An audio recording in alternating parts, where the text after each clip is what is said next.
Kabanata 761 ng Asterisk A Record of a Mortal's Journey to Immortality, Immortal Realm. Kabanata 761 Master at Disipulo. Huwag kang mahuhulog sa kanyang mga patibong, kasamahang The Wistly. Sinusubukan niya tayong pag-away-awayan at paghiwa-hiwalayan. Sa ngayon, ang buong lungsod ay naka-lockdown, kaya kahit makatakas ka pa ngayon, muli ka ring madarikip sa madaling panahon. Ang tanging paraan para makalabas ngayon ay ang iligtas ang ating patriarka at tumakas sa ilalim ng kanyang proteksyon, madaling araw na sinabi ni Fox 3. Sulyap ni Hanley kay Fox 3 at hindi malinaw kung ano ang kanyang iniisip. Iniisip mo bang sinusubukan ko kayong linlangin? Sigurado akong alam ninyong lahat kung ano ang kasalukuyang kalagayan ng Ozora City.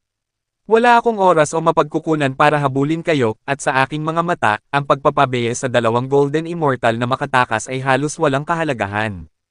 Kung nag-aalangan pa rin kayo, maaari ko pa kayong bigyan ng isang Infernal Badge, sabi ni Yin Chengquan, at ikinaway niya ang kanyang mangga sa hangin habang nagsasalita, naglalabas ng isang itim na metal na badge na bumaba sa harap ni Weeping Soul. Bahagyang kumunat ang mga kilay ni Liu Qi nang makita ito. Master, ang mga restriction na nakakalat sa buong Ozora City ay konektado lahat sa isang super array, at ang mga Infernal Badge ay mga kayamanang pinumula sa super array na iyon. Mayroon lamang 5 ganoong badge sa kabuuan sa buong Infernal Tribe, at papayagan ka nitong buksan ang karamihan sa mga restriction sa Ozora City, sabi ni Weeping Soul kay Hanley sa pamamagitan ng voice transmission habang sinasalo ang badge. May bahagi rin ako sa pagsira sa selyo ng Kunhao, at determinado kang patayin ako kanina lang, kaya bakit biglang nagbago ng husto ang iyong saloobin? Tanong ni Hanley habang bahagyang nanliliit ang kanyang mga mata. Sa ilalim ng normal na mga kalagayan, titiyakin ko na walang sino man sa inyo ang makakaalis ng buhay sa lugar na ito.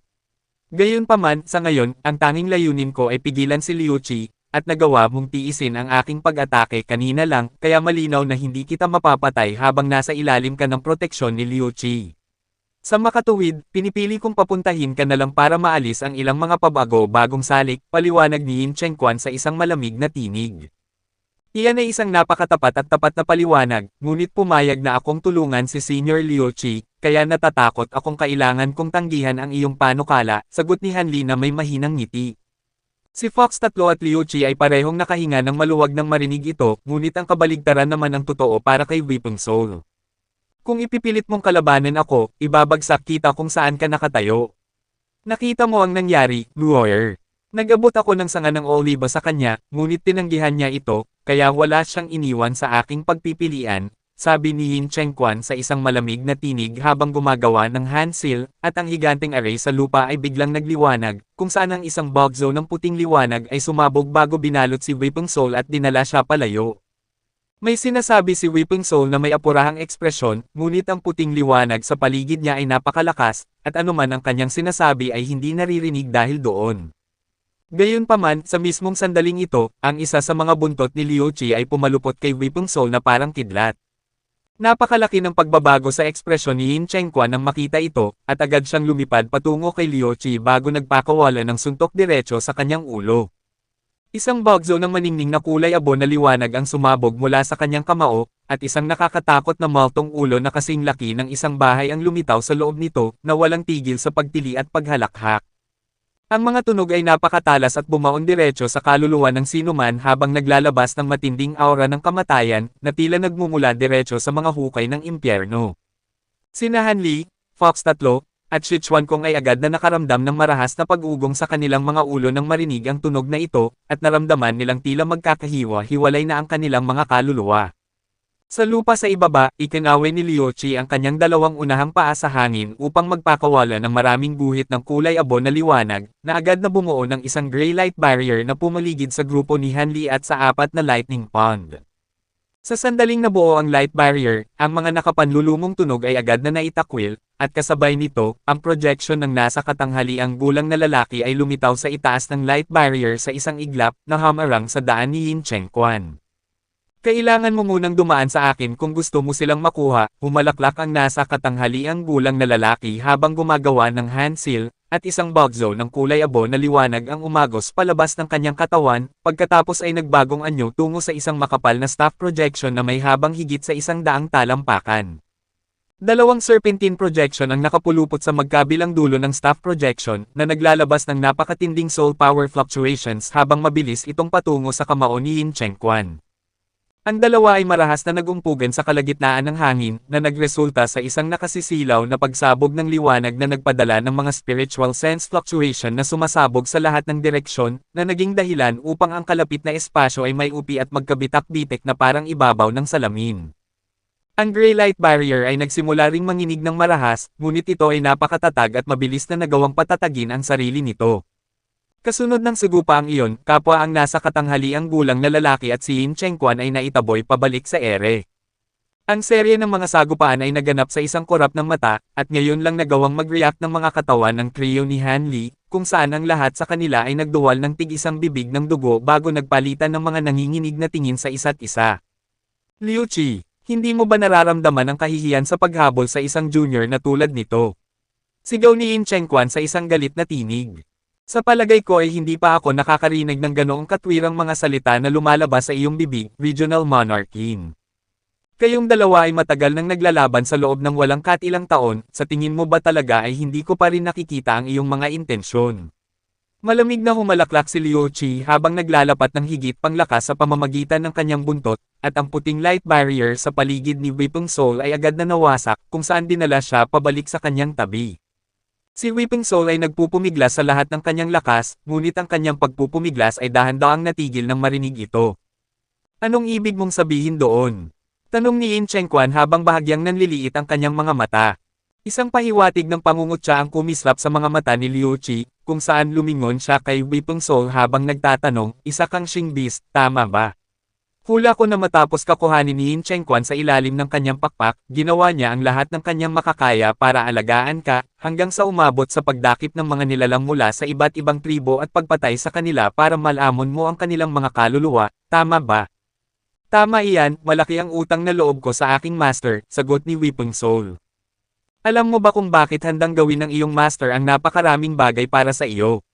Sigurado akong alam mo kung anong uri ng tao siya, hindi ba? Tanong ni Liu Qi. Bahagyang namutla ang mukha ni Weeping Soul nang marinarig ito, at ibinuka niya ang kanyang bibig para magsabi ng isang bagay, ngunit sa huli ay nanatiling tahimik. Ito ay isang katanungan na itinatanong niya sa kanyang sarili sa maraming nakaraang pagkakataon.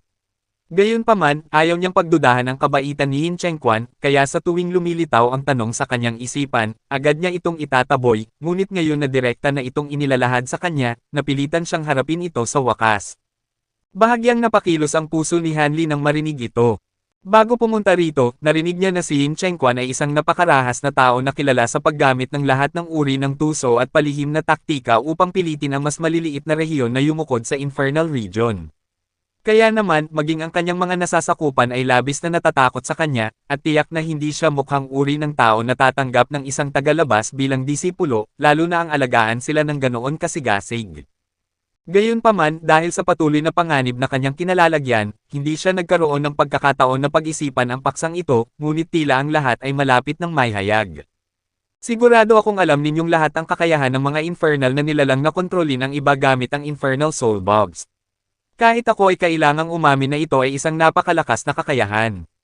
Hindi lamang kayang kontrolin ng Infernal Soul Bog ang isang puppet, maaari rin itong magtatag ng koneksyon sa pagitan ng puppet at master.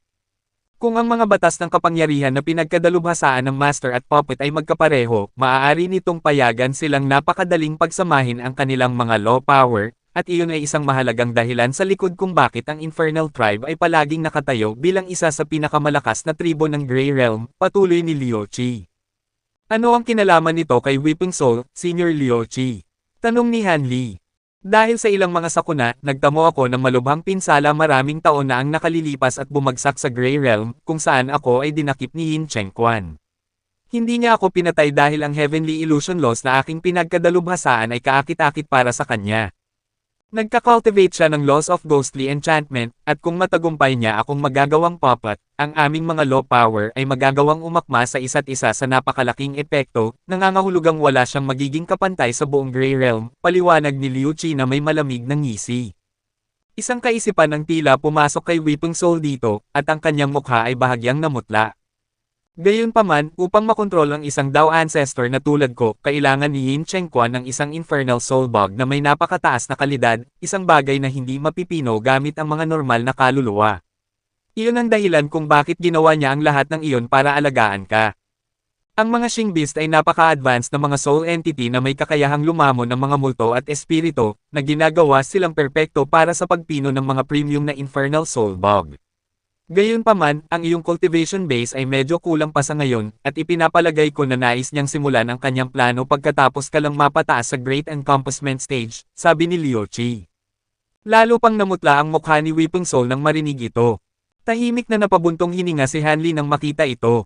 Nakaranas din siya ng pagtataksil mula sa isang tao na kanyang iginalang sa nakaraan, at kahit na marami ng taon ang lumipas, ang mga pangyayaring iyon ay nagkaroon pa rin ng malaking epekto sa kanyang buong paglalakbay sa cultivation.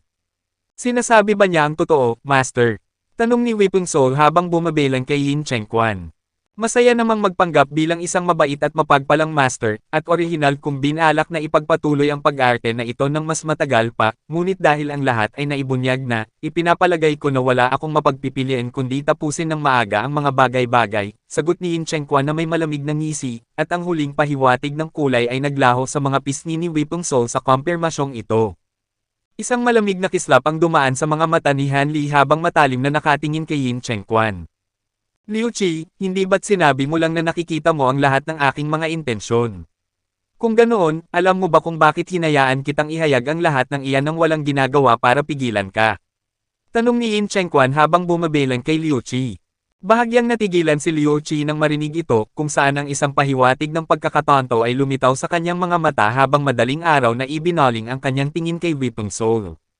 Kabanata 762 ng Asterisk A Record of a Mortal's Journey to Immortality, Immortal Realm. Kabanata 762, walang hanggang panaginip. Bigla na lang sumabog ang Infernal Badge sa kamay ni Weeping Soul at naging dalawang bugzo ng itim na chi. Ang isa ay nagbagong anyo bilang isang tila kulisap na anyo na agad na bumaon sa loob ng kanyang katawan, habang ang isa naman ay naging isang itim na bal-araw na humarurot patungo sa dibdib ni Liu Qi sa isang nakakagulat na bilis. Nakatali si Liu Qi sa krus kaya hindi niya maiwasan ang bal-araw, at ang tanging nagawa niya lang ay itaas ang kanyang nakalawalang unahang paa upang protektahan ang sarili. Gayunpaman, biglang nanginginig ang bal-araw na parang isang maliksing ahas espiritu, na lumusot sa pagitan ng mga paa ni Liu Qi bago agad na bumaon sa kanyang dibdib. Agad na sumabog ang kanyang dibdib habang tumatulsak ang dugo sa lahat ng direksyon, at ang bal-araw ay halos bumaon ng tuluyan sa kanyang katawan. Agad na nagduwal si Liu Qi ng isang malaking bibig ng dugo na may kasamang mga piraso ng organo, habang ang nasa katanghaliang gulang na lalaki sa langit ay nanginig bago naging mas aninag ang anyo. Ang lahat ng ito ay naganap sa isang kurap ng mata, at ang gray light barrier na pumapaligid kina Hanli at sa iba pa ay nagdilim din ng husto. Bumitaw ang buntot ni Liu Qi sa katawan ni Weeping Soul, at bumagsak ito sa lupa habang nakahawak ang mga kamay sa sariling ulo habang nagpapakawalan ng isang nakakapangilabot na hiyaw. Umiikot ang itim na liwanag sa paligid ng kanyang katawan, at sa pamamagitan ng itim na liwanag na iyon, makikita ang isang malabong projection ng kulisap sa kanyang tiyan, na walang tigil sa paggalaw habang mabilis na nilalamon ang kanyang enerhiya. Natigilan sina Hanli at ang iba pa sa takbo ng mga pangyayari, ngunit agad silang kumilos, lumipad si Fox tatlong patungo sa tabi ni Liu Qi, habang si Hanli naman ay nagmamadaling tumakbo patungo kay Weeping Soul upang alalayan ito. Ipinasok niya ang kanyang spiritual sense sa katawan nito upang suriin ang panloob nitong kondisyon, kung saan agad na nagdilim ng husto ang kanyang ekspresyon. Ano ang masasabi mo sa aking immortal devouring dagger? Humalaklak si Yin Chengquan habang gumagawa ng isang tila nangingalap na galaw, at isang higanteng kulay abo na palm projection ang lumitaw sa kanyang harap, pagkatapos ay sumunggab pababa patungo sa nasa katanghaliang gulang na lalaki. Ang higanteng kulay abong kamay ay naglalabas ng napakatinding soul power fluctuations, at kahit na sina Hanli at ang iba pa ay kasalukuyang nasa loob ng gray light barrier, agad pa rin silang nawala ng malay. Gumanti ng suntok ang nasa katanghaliang gulang na lalaki, na nagpalabas ng isang haligi ng puting liwanag upang labanan ang gray palm projection. Isang umalingaw-ngaw na ugong ang tumunog ng magumpugan ang dalawa, ngunit ang haligi ng puting liwanag ay malinaw na mas mahina ang kapangyarihan at agad na nadurog sa sandaling magtagpo. Nagpatuloy sa pagsunggab pababa ang gray palm projection, hinawakan ang nasa katanghaliang gulang na lalaki bago ito dinurog ng madali. Gayunpaman, hindi lamang sa hindi natuwa si Yin Chengquan nang makita ito, ang kanyang ekspresyon ay tuluyan pang nagdilim, at nagpakawala siya ng isang mababang dagindong habang gumagawa ng galaw na nangingalap gamit ang magkabilang kamay. Apat na magkakaparehong gray palm projection ang lumitaw sa kanyang paligid sa isang iglap pagkatapos ay humahampas sa hangin sa lahat ng direksyon. Ang nakapalibot na espasyo ay agad na nagkapira-piraso na nagbunyag sa nasa katanghaliang gulang na lalaki na nakatayo sa malapit na walang kaunting galos na tila pupaysad na lalapit kay Yin Chengquan. Sa loob ng gray light barrier sa ibaba, si Liu Qi, si Weeping Soul, at ang grupo ni Han Li ay ganap ding walang pinsala, at may isang bola ng puting liwanag na umaaligid sa harap ni Liu Qi, na naglalabas ng mga puting halo sa lahat ng direksyon. Isang itim na balaraw at isang itim na kulisap na projection ang nakasilyo sa loob ng bola ng liwanag na hindi makatakas. Agad na mas nagdilim ang ekspresyon ni Yin Chengquan nang makita ito. Inaasahan ko na mula sa iyo na makakalaya ka sa aking eternal dream ng ganoon kabilas, humalaklak si Liu Qi na may higit sa pahiwatig ng pangungutya sa kanyang tinig, pagkatapos ay ibinuka ang kanyang bibig upang lamunin ang bola ng puting liwanag sa kanyang harap. Nagalit si Yin Chengquan nang makita ito, at agad siyang gumawa ng pababang galaw ng pangangalap, kung saan ang apat na higanting gray palm projection ay sumunggab pababa habang naglalabas ng napakatinding soul power fluctuations. Bago pa man tuluyang makababa ang apat na palm projection, ang gray light barrier ay umuuga na ng marahas, na tila maaari itong mabasag sa anumang sandali. Isang seryosong tingin ang lumitaw sa mukha ni Liu Qi nang makita ito, at itinaas niya ang kanyang nakalawalang unahang paa, nagpapadala ng sunod-sunod na incantation seal na lumilipad sa hangin. Ang kalahati ay pumasok sa gray light barrier upang patatagin ito, habang ang kalahati naman ay naglaho sa katawan ng nasa katanghaliang gulang na lalaki sa itaas. Dahil dito, ang nasa katanghaliang gulang na lalaki ay agad na nagbagong anyo tungo sa isang puting fox projection na may taas na ilang daang talampakan.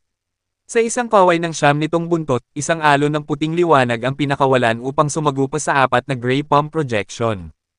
Ang alon ng puting liwanag ay agad na nawasak sa sandaling magtagpo, habang ang higanteng fox projection naman ay naitaboy pabalik bago bumagsak ng malakas sa dingding, ngunit ang apat na higanteng palm projection ay naitaboy rin. Ibinubuhos na niya ang lahat. Hindi ako magtatagal sa ganitong bilis, kaya kailangan ninyong magmadali upang linisin ang inyong mga katawan mula sa Baleful Chi, pagkatapos ay tulungan ninyo akong putulin ang natitira sa mga tanikalang ito, sabi ni Liu Qi sa isang apurahang tinig.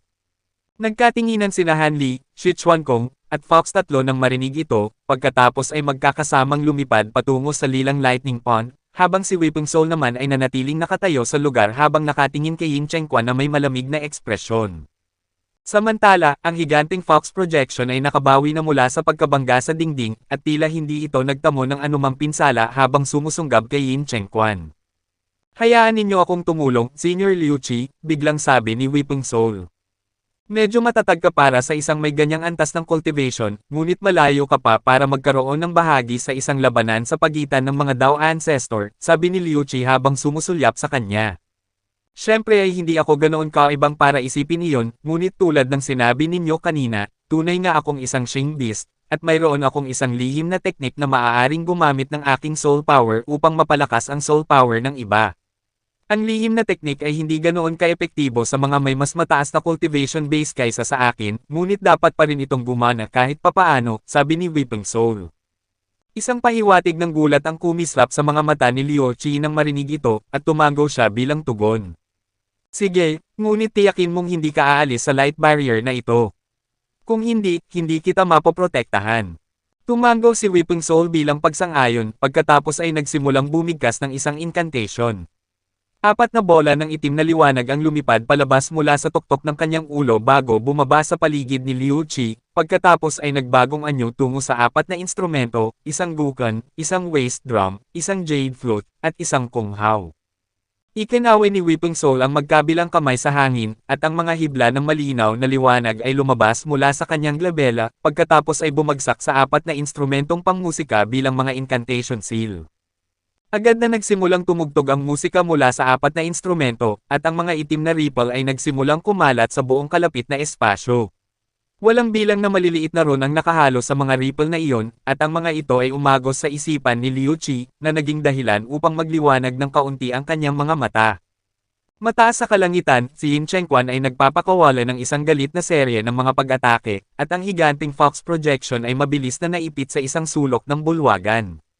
Mamatay ka! Umungal si Yin Chengquan habang ikinakaway ang magkabilang mangga sa hangin, at isang malawak na ulap ng kulay abo na hamog ang umagos palabas ng kanyang katawan. Ang kulay abo na hamog ay nabuo mula sa walang bilang na spiritual sense threads, kung saan ang lahat ng ito ay humalo sa apat na gray palm projection. Dahil dito, ang mga palm projection ay lalong lumaki ang sukat, at isang serye ng mga malalalim na pattern ang lumitaw sa mga ito habang bumabagsak ng may matinding lakas habang naglalabas ng nakakatakot na spiritual sense fluctuations. Ang buong espasyo sa kanilang dinaraanan ay napuno ng mga kakilakilabot na spiritual sense fluctuations na ito, na agad na nag-alis sa lahat ng landas para sa pag-iwas at pag-atres ng Fox projection. Hindi sapat iyan para patayin ako. Umungal ang Fox projection habang ang liwanag na nagmumula sa katawan nito ay nagliwanag ng husto, at ikinaway nito ang siyam nitong buntot sa hangin, nagpapakawala ng tila walang hangganang serye ng mga alon ng puting liwanag. Tinamaan ng apat na higanting palm projection ang mga alon ng puting liwanag, ngunit agad lamang silang nilamon na tila ba nahulog sa dagat. Isang natigil ang hitsura ang lumitaw sa mukha ni Yin Chengquan nang makita ito, kung saan napansin niya kung ano ang nangyayari sa loob ng gray light barrier, at ang pagkagulat sa kanyang mga mata ay agad na napalitan ng puot. Isa kang bulag na hanggal, Yin Chengquan. Tapusin na natin ang ating mga hidwaan dito ng minsanan. Humalaklak ang Fox projection habang ang siyam nitong buntot ay biglang nagunat ng diretso, at ang bawat solong hibla ng balahibo sa mga buntot na iyon ay nagsimulang magningning ng maliwanag. Agad pagkatapos yun, walang bilang na hibla ng balahibo ng Fox ang sumabog ng sabay-sabay na parang mga palaso ng crossbow bago tumama sa apat na gray palm projection, na agad na pumuno sa mga ito ng maliliit na butas. Ang apat na palm projection ay mabilis na sumabog kung saan ang mga natitirang hibla ng balahibo ng Fox ay diretsyong humarurot patungo kay Yin Chengquan. Bahagyang nagbago ang ekspresyon ni Yin Chengquan nang makita ito, at agad siyang umurong palayo, habang ang Fox projection naman ay sumugod paarap sa mainit na paghahabol. Nagpatuloy ang labanan, kung saan walang panig ang may kakayahang manalo sa isa't isa. Ang dalawa ay nagsimulang kumilos ng mas mabilis pa hanggang sa sila ay wala ng iba kundi isang pares ng mga hindi na matuntungang anino, at ang mga umaalingaw-ngaw na ugong ay walang tigil na tumutunog habang paulit-ulit silang nagbabanggaan. Sa parehong oras, ang trio ni Han Li ay bumaba na sa tabi ng Purple Lightning Pond. Binawasan na ni Liu Qi ng malaki ang kapangyarihan ng Purple Lightning Pond para sa kanila, ngunit malinaw pa rin mula sa aurang nagmumula sa pond na ito ay ilang beses na mas matindi kaysa sa Azure Lightning.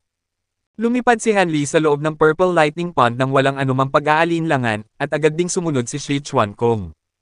Gayunpaman, nagpa siya si Fox tatlo na huwag nang pumasok sa pond. Nasa high zenith stage na siya, at sa puntong ito, ang karamihan sa Baleful Chi sa kanyang katawan ay nalinisan na ng Azure Lightning Pond. Kahit na mayroon pang natitira, ito ay isang napakalaking kaliitang halaga na lamang, at walang pangangailangan para sa kanya na makipagsapalaran pa sa Purple Lightning Pond. Sa kabaligtaran, mas mabuting landas ng pagkilos para sa kanya ang magpahinga at ihanda ang sarili sa kanyang pinakamahusay na posibleng kondisyon upang matulungan niya si Han Li sa pagputol ng iba pang mga tanikalang kidlat. Dala ang kaisipang iyon, umupo si Fox tatlo nang nakakross ang mga binti sa tabi ng Lightning Pond, pagkatapos ay nagpatawag ng isang pares ng Immortal Origin Stones upang tulungan ang sarili na mapunuan muli ang kanyang immortal spiritual power. Kabanata 763 ng Asterisk A Record of Immortals Journey to Immortality, Immortal Realm. Kabanata 763 Pagputol sa ikalawang tanikalang kidlat. Sa sandaling pumasok si Han Li sa Purple Lightning Pond, ang lilang lawa ng kidlat ay agad na dinaluhong siya na parang mga peteng na nakasinghot ng dugo, na bumuo ng isang hugis bierbo, corkscrew, na haligi ng kidlat sa kanyang paligid. Ang makakapal na arko ng lilang kidlat ay sumabog upang hampasin ang kanyang buong katawan sa gitna ng sunod-sunod na madagandong na pagsabog. Agad na nagkulay pula ang kanyang balat, habang ang mga sugat na labis na nagdurugo ay nalikha sa buong katawan niya. Hindi lamang iyon, sa sandaling tumama ang lilang kidlat sa kanyang katawan, ang kanyang glabella, noo sa pagitan ng mga kilay, ay agad na naging itim na parang gabi. Isang matinding pagnanasang pumatay ang umusbong sa kanyang puso, habang ang kanyang mga mata naman ay naging matingkad na pula.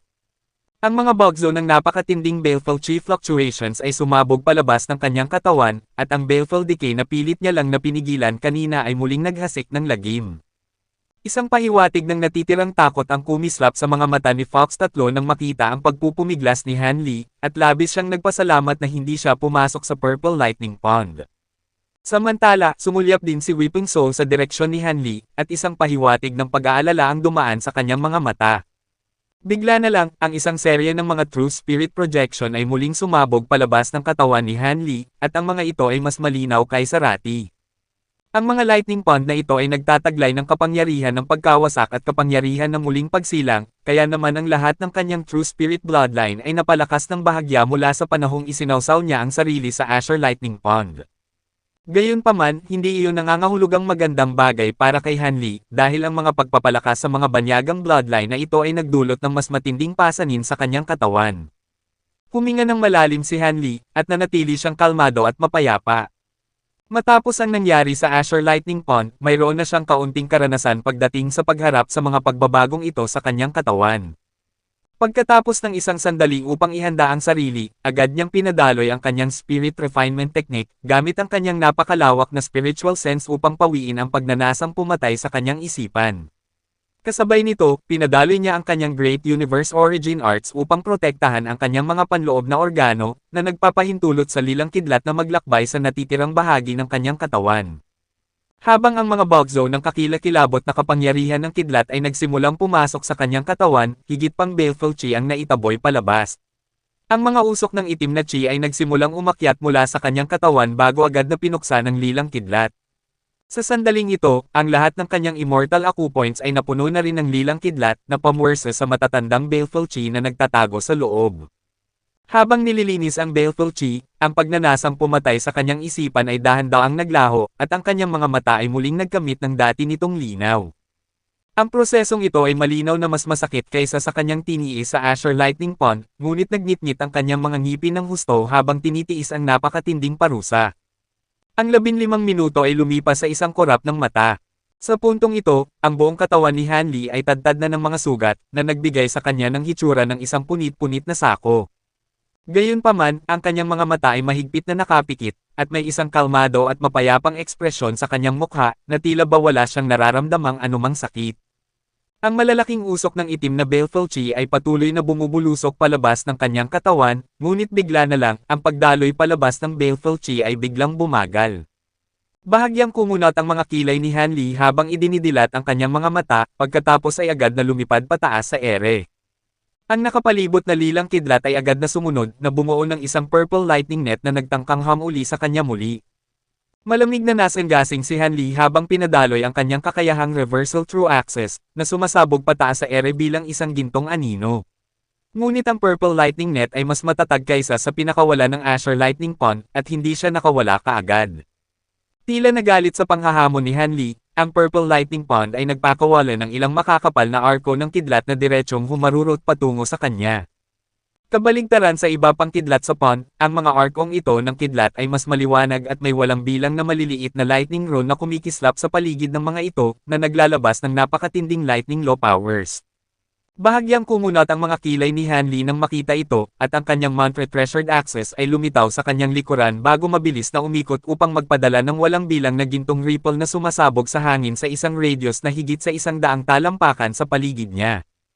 Ang mga arko ng lilang kidlat ay agad na napatigil sa sandaling pumasok sa mga gintong ripple, ngunit tila sila ay biniyayaan ng napakatinding kapangyarihan, at ang buong bahagi ng mga gintong ripple ay bahagyang nangangatog. Agad na itinaway ni Han Li ang kanyang mangga sa hangin nang makita ito, na naglalabas ng isang bola ng berdeng liwanag na naglalaman ng profound heavenly gourd. Nagpadala siya ng sunod-sunod na incantation seal patungo sa profound heavenly gourd, at isang malawak na serye ng berdeng liwanag ang agad na umagos palabas ng bibig nito bago tinangay ang mga arko ng lilang kidlat na agad na mabilis na nagdilim at lumiliit. Agad pagkatapos nyon, ang mga arko ng lilang kidlat ay nahigop sa loob ng profound heavenly gourd sa isang iglap.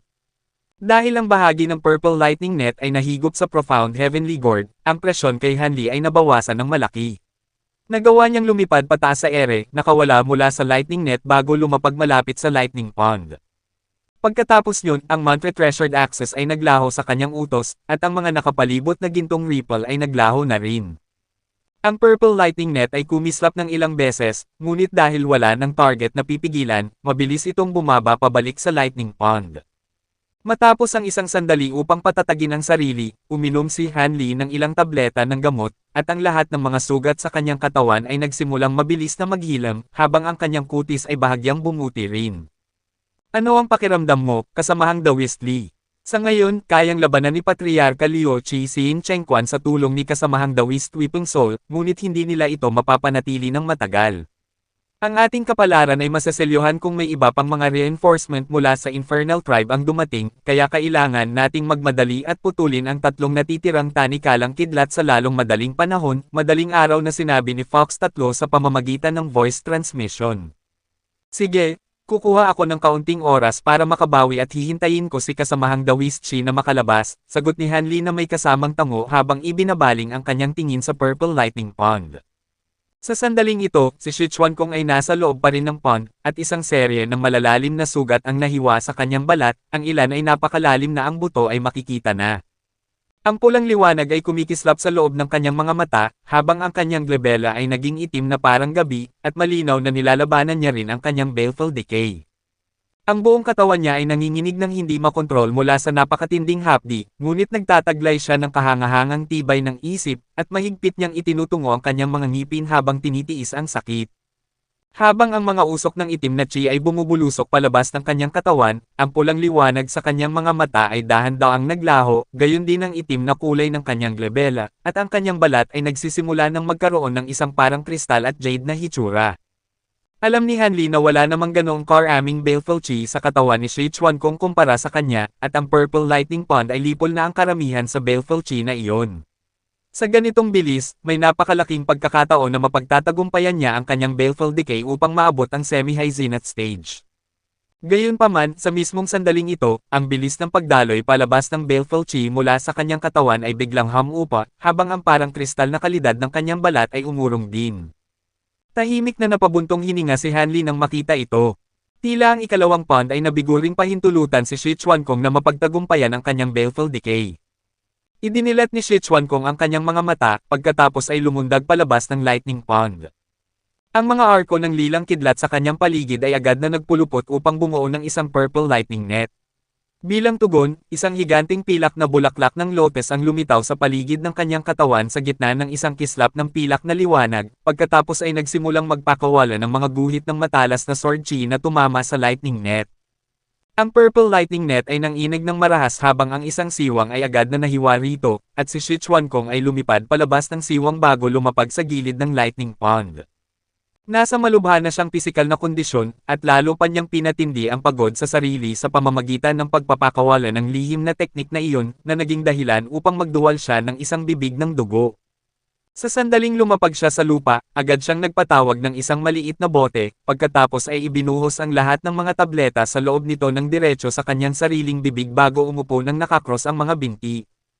Isang patong ng madilim na lilang liwanag ang lumitaw sa kanyang katawan, at ang kanyang mga sugat ay agad na nagsimulang mabilis na maghilam. Matapos ang mahabang panahon ay doon lamang idinilat ni Shi Chuan-kong ang kanyang mga mata, kung saan lumingon siya kina Han Li at Fox 3 na may mapait na ngiti habang nagbubuntong hininga, muntik na akong mamatay doon sa loob. Napakakahanga-hanga na nagawa mong mabuhay sa dalawang magkasunod na baleful cleansing pond. Labis akong nagpapasalamat na hindi ko kailangang dumaan dito. Maayos ka na ba ngayon? Tanong ni Fox 3. Maayos ako, sagot ni Shi Chuan-kong. Kung ganoon, magsimula na tayo, sabi ni Han Li, pagkatapos ay lumipad patungo sa Silver Lightning Pond bago ikinaway ang mangga sa hangin, at si Daoist Xi ay lumitaw sa kanyang tabi sa gitna ng isang kislap ng gintong kidlat. Kailangan ko ang tulong mo, kapatid na Xi, sabi ni Han Li, at tumango si Daoist Xi bilang tugon. Huminga ng malalim si Han Li habang mahigpit na hinahawakan ng Heavenly Fox Bloodform Saber gamit ang magkabilang kamay, pagkatapos ay ipinasok ang kanyang immortal spiritual power dito sa isang nagwawalang bokzo.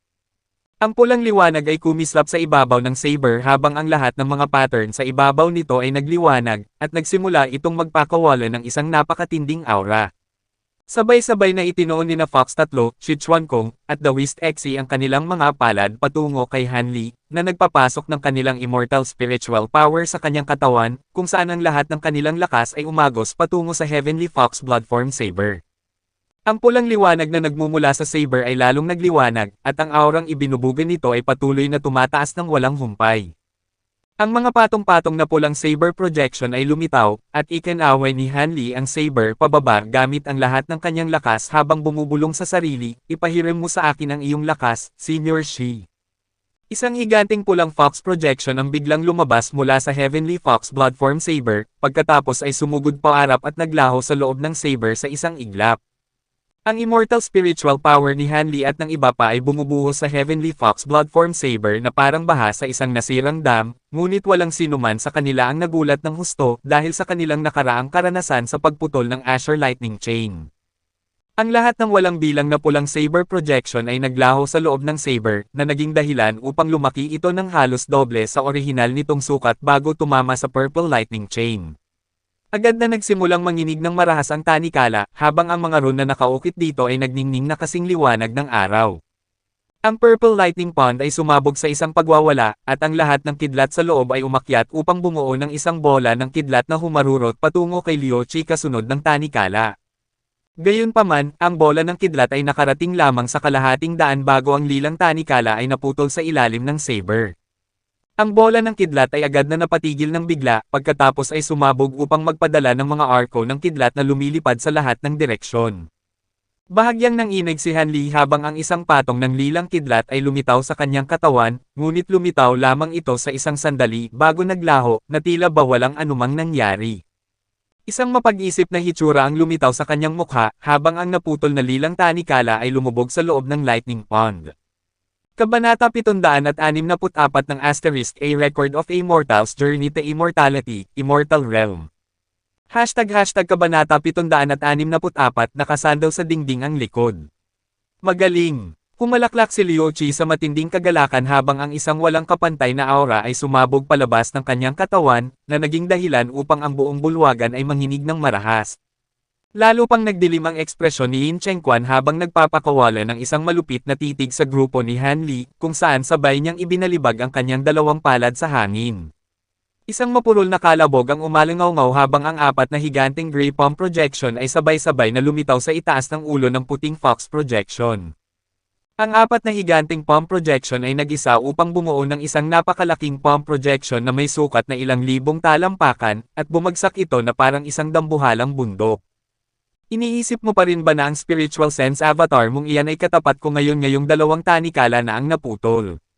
Humalaklak si Liuchi habang tumatayo mula sa kahoy na cross, ngunit nakatali pa rin siya ng mga tanikalang pilak at ginto.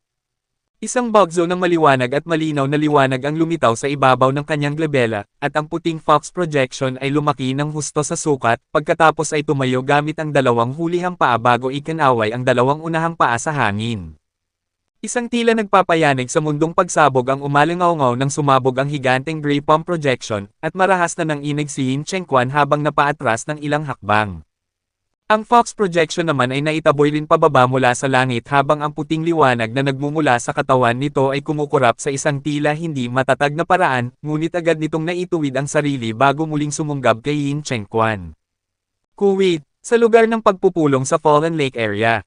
Ang lahat ng mga regional monarch ay nagsimula ng magpahayag ng kanilang mga opinyon, at ang dating buhay at mataong kapaligiran ng kumperensya ay naibalik.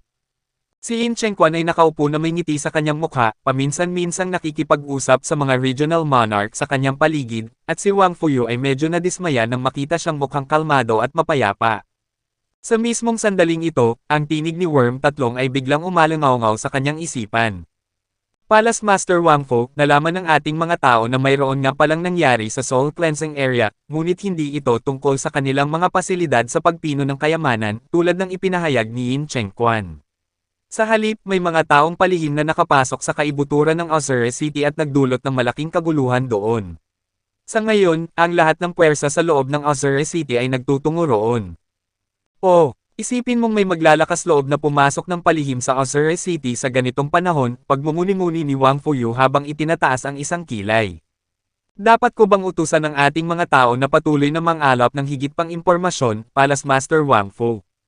Tanong ni Worm Tatlo. Oo, at habang ginagawa nila iyan, utusan mo rin silang gumawa ng kaunting kaguluhan, ngunit tiyakin mong hindi sila mahuhuli ng alinman sa mga puwersa ng Infernal Region, agad na sumagot si Wang Fuyu. Bahagyang nagliwanag ang mga mata ni Worm Tatlo nang marinig ito, at nagbigay siya ng isang positibong tugon. Si Yin Chengquan ay may tinatalakay na bagay sa isang regional monarch sa tabi niya nang sumulyap siya sa direksyon ni Wang Fouyu, at isang kakaibang tingin ang kumislap sa kanyang mga mata. Sa mismong sandaling ito, ang kanyang daliri ay muling humigpit habang ang lilang marka sa kanyang singsing ay naglaho rin at ang kanyang ngiti ay agad na bahagyang naging matigas. Kuwait, sa loob ng restricted area. Ang kutis ni Hanli ay medyo namumutla at itinago niya ang Heavenly Fox Bloodform Saber bago uminom ng isang tableta ng gamot. Sina Fox 3 at Shi Chuankong ay uminom din ng ilang tableta upang mapunuan muli ang kanilang immortal spiritual power, habang ang liwanag na nagmumula sa katawan ni Daoist Xe ay nagdilim ng husto. Halos lahat ng immortal spiritual power sa mga immortal origin stone sa katawan ni Daoist Xe ay nahigop ng Python kanina lang, kaya naman halos hindi na ito makakilos.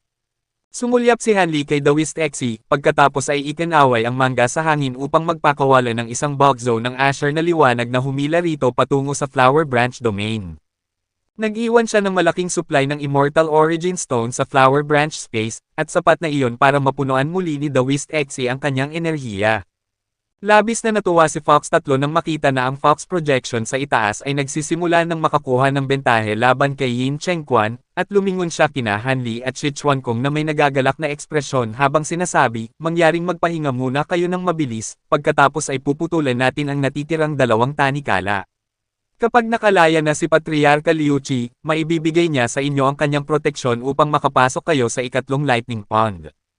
Hindi natin maaaring gawin iyan, pagtanggi ni Hanli habang umiling. Bakit hindi? Kasalukuyan tayong nasa isang napakadelikadong sitwasyon ngayon. Ang mga reinforcement ng kaaway ay maaaring dumating sa anumang segundo, at nang walang proteksyon ni Patriarka Liu Qi, walang paraan upang makapasok ka sa ikatlong lightning pond. Sabi ni Fox 3 na may medyo hindi nasisiyahang ekspresyon. Huwag mo sanang masamain, kasamahang Daoist Fox 3. Ang mga lightning entrapment chain na ito ay hindi ordinaryong mga restriction, at binanggit na ni Senior Liu Qi ang potensyal na makaranas ng backlash mula sa mga tanikalang ito kanina. Kayong dalawa ay hindi kailanman nagkaroon ng direktang pakikipag-ugnayan sa mga tanikalang ito, kaya hindi ninyo ito naramdaman, ngunit sa bawat tanikala na naputol, kapwa si Senior Liu Qi at ako ay tinamaan ng backlash mula sa kapangyarihang taglay ng mga ito. Ang kapangyarihan ng kidlat na nakapaloob sa mga tanikalang ito ay labis na nakakatakot, at kung hindi ako nabinyagan sa mga kaukulang lightning pond, sa gayon ay nagpapasok ng isang pahiwatig ng kanilang mahahalagang aura sa aking sariling katawan, walang paraan na matitiisan ko ang backlash. Tiyak na alam na ito ni Senior Liu Qi ng maaga, at iyon ang dahilan kung bakit nais niya tayong pumasok sa mga Baleful Cleansing Pond bago putulin ang mga tanikala, sabi ni Hanli habang itinataas ang isang kamay, at isang patong ng lilang liwanag ang muling lumitaw sa kanyang katawan upang patunayan ang kanyang punto. Isang naliwanag ang hitsura ang lumitaw sa mukha ni Fox 3 nang marinig ito, at sinabi niya, naiintindihan ko, ngunit sa ngayon, hindi ka mabibigyan ni Patriarka Liu Qi ng kanyang proteksyon, kaya paano mo matitiisan ang natitirang 2 lightning pond? Gaya ng sinabi mo kanina, nasa isang labis na mapanganib na sitwasyon pa rin tayo ngayon, at ang panganib na nagbabanta sa buhay ay maaaring bumaba sa atin sa anumang oras. Kung hindi ako makikipagsapalaran ngayon, baka hindi na ako magkaroon ng pagkakataon mamaya. Kailangan kong hawakan ang aking kapalaran sa sarili kong mga kamay. Lumipad siya patungo sa Silver Lightning Pond habang nagsasalita, pagkatapos ay sumunggab ng tingin sa loob nito upang matuklasan na ang mga arko ng kidlat sa pond na ito ay mas manipis kaysa sa mga nasa nakaraang 2 pond, at naglalabas ang mga ito ng isang nakakatakot na tunog na kahawig ng matitilos na huni ng walang bilang na mga ibon. Huminga siya ng malalim, pagkatapos ay mahigpit na nagnitngit ang mga ngipin habang tumatalon sa loob ng pond, kung saan ang walang bilang na arko ng pilak na kidlat ay agad na dumagsa sa kanya sa lahat ng direksyon. Ang mga arko ng pilak na kidlat ay nagawang humiwa sa kanyang katawan ng napakadali, at ang bawat isa sa kanila ay parang isang pilak na lumilipad na espada. Hindi mapigilan ni Hanli ang magpakawala ng isang pidgel na daing habang ang isang pahiwatig ng pagkagulat ay kumislap sa kanyang mga mata. Ang pilak na kidlat ay ilang beses na mas nakakatakot kaysa sa lilang kidlat, at ang kanyang matatag na pisikal na pangangatawan ay halos hindi makapagbigay ng proteksyon sa kanya. Sa isang kurap ng mata, ang kanyang katawan ay nagkapira-piraso na parang mga laslas na laso. Sa parehong oras, ang pilak na kidlat ay umagos sa kanyang buong katawan, na nagpunit-punit sa kanyang laman at mga meridian, at ang dugo ay bumubulusok palabas sa lahat ng bahagi ng kanyang katawan, na nagpapakita ng isang kakila-kilabot na tanawin. Ang mga True Spirit Projection ay muling lumitaw sa kanyang paligid na naging mas malinaw na naman at nagsimula silang umikot sa kanyang katawan. Ang kanyang mga kalamnan ay hindi kusang lumaki habang nagsisimula siyang magkaroon ng mga pisikal na katangian mula sa lahat ng mga True Spirit na nilalang, at ang kanyang mga True Spirit Bloodline sa kanyang katawan ay nagbabantang humanap ng daan palabas, na lalo pang nagpalubha sa kanyang mga pinsala. Isang apurahang tingin ang lumitaw sa kanyang mga mata nang makita ito, at alam niya na ang kanyang katawan ay hindi magtatagal sa ganitong bilis. Gayunpaman, kung nais niyang malinis ang kanyang baleful chi, hindi niya maaaring harangan ang pilak na kidlat. Nagngit-ngit ang kanyang mga ngipin habang muling pinadaloy ang kanyang Great Universe Origin Arts, na pinoprotektahan lamang ang kanyang mga panloob na organo habang hinahayaan ang mga arko ng pilak na kidlat na maghasik ng kaguluhan sa natitirang bahagi ng kanyang katawan. Ang kanyang Baleful Decay ay muling na-activate, ngunit sa puntong ito, ang epekto ng Baleful Decay sa kanya ay medyo minimal na lamang, at ang tanging tunay na dahilan ng pag-aalala ay kung ang kanyang katawan ba ay makakatagal. Ang mga arko ng pilak na kidlat ay aktibong bumabaon sa mga immortal acupoint na kontaminado ng baleful chi na tila ba may sarili silang pag-iisip, at higit pang usok ng makapal na itim na chi ang nagsimulang umakyat palabas ng katawan ni Han Li. Ang bilis ng pagdaloy palabas ng baleful chi ay mas mabilis kaysa sa nakaraang dalawang lightning pond, at sa pagpapatalsik ng baleful chi na ito, naramdaman ni Han Li na tila ba ang kanyang katawan ay napalaya mula sa isang napakabigat na pasanin. Bigla na lang, isang kaisipan ang pumasok sa kanya, at inibaligtad niya ang isang kamay upang magpatawag ng isang pilak na tableta. Ito ay walang iba kundi ang kanyang huling High Zenith Pill, at nilunok niya ito bago agad na ipikit ang kanyang mga mata. Samantala, si Sichuan-kong ay nakatitig din sa Silver Lightning Pond na may mahigpit na nakakunot na mga kilay. Isinasaalang-alang mo rin bang pumasok sa pond, kapatid na Shi? Si kasamahang The Weasley ay walang mapagpipilian, ngunit maaari kang maghintay hanggang sa makalaya ang ating patriarka bago ka pumasok sa pond, sabi ni Fox 3. Maaaring totoo iyan, ngunit sino ang nakakaalam kung makakapaghintay ako ng ganoon katagal?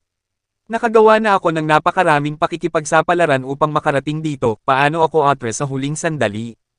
Tanong ni Sichuan-kong habang ang isang mahinang ngiti ay lumitaw sa kanyang mukha.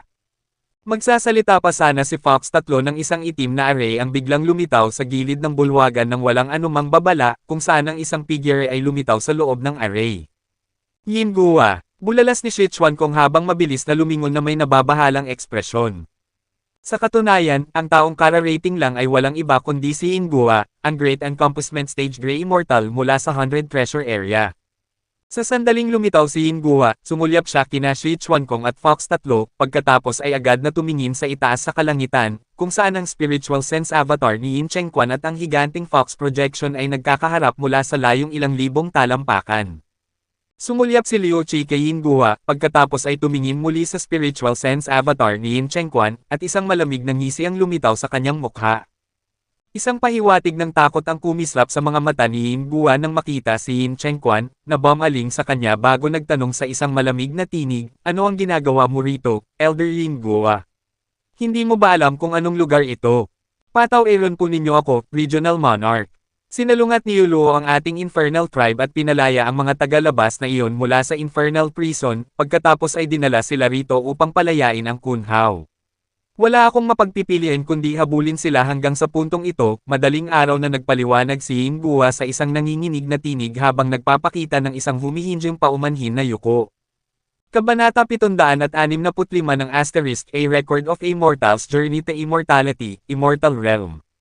Kabanata 765, paglaban sa isang Great Encompassment Cultivator. Isang malamig na tingin ang kumislap sa mga mata ni Yin Chengquan, ngunit nagsalita siya pagkatapos sa isang kalmadong tinig, dahil sa apurahang sitwasyon, maiintindihan ang iyong mga pagkilos. Gayunpaman, totoo pa ring nilabag mo ang isang sagradong batas ng ating tribo, ngunit kung mapapatay mo ang mga tampolasang ito, handa kitang patawarin sa parusa. Salamat po, Regional Monarch. Ang inyong kagandahang loob ay tunay na walang kapantay.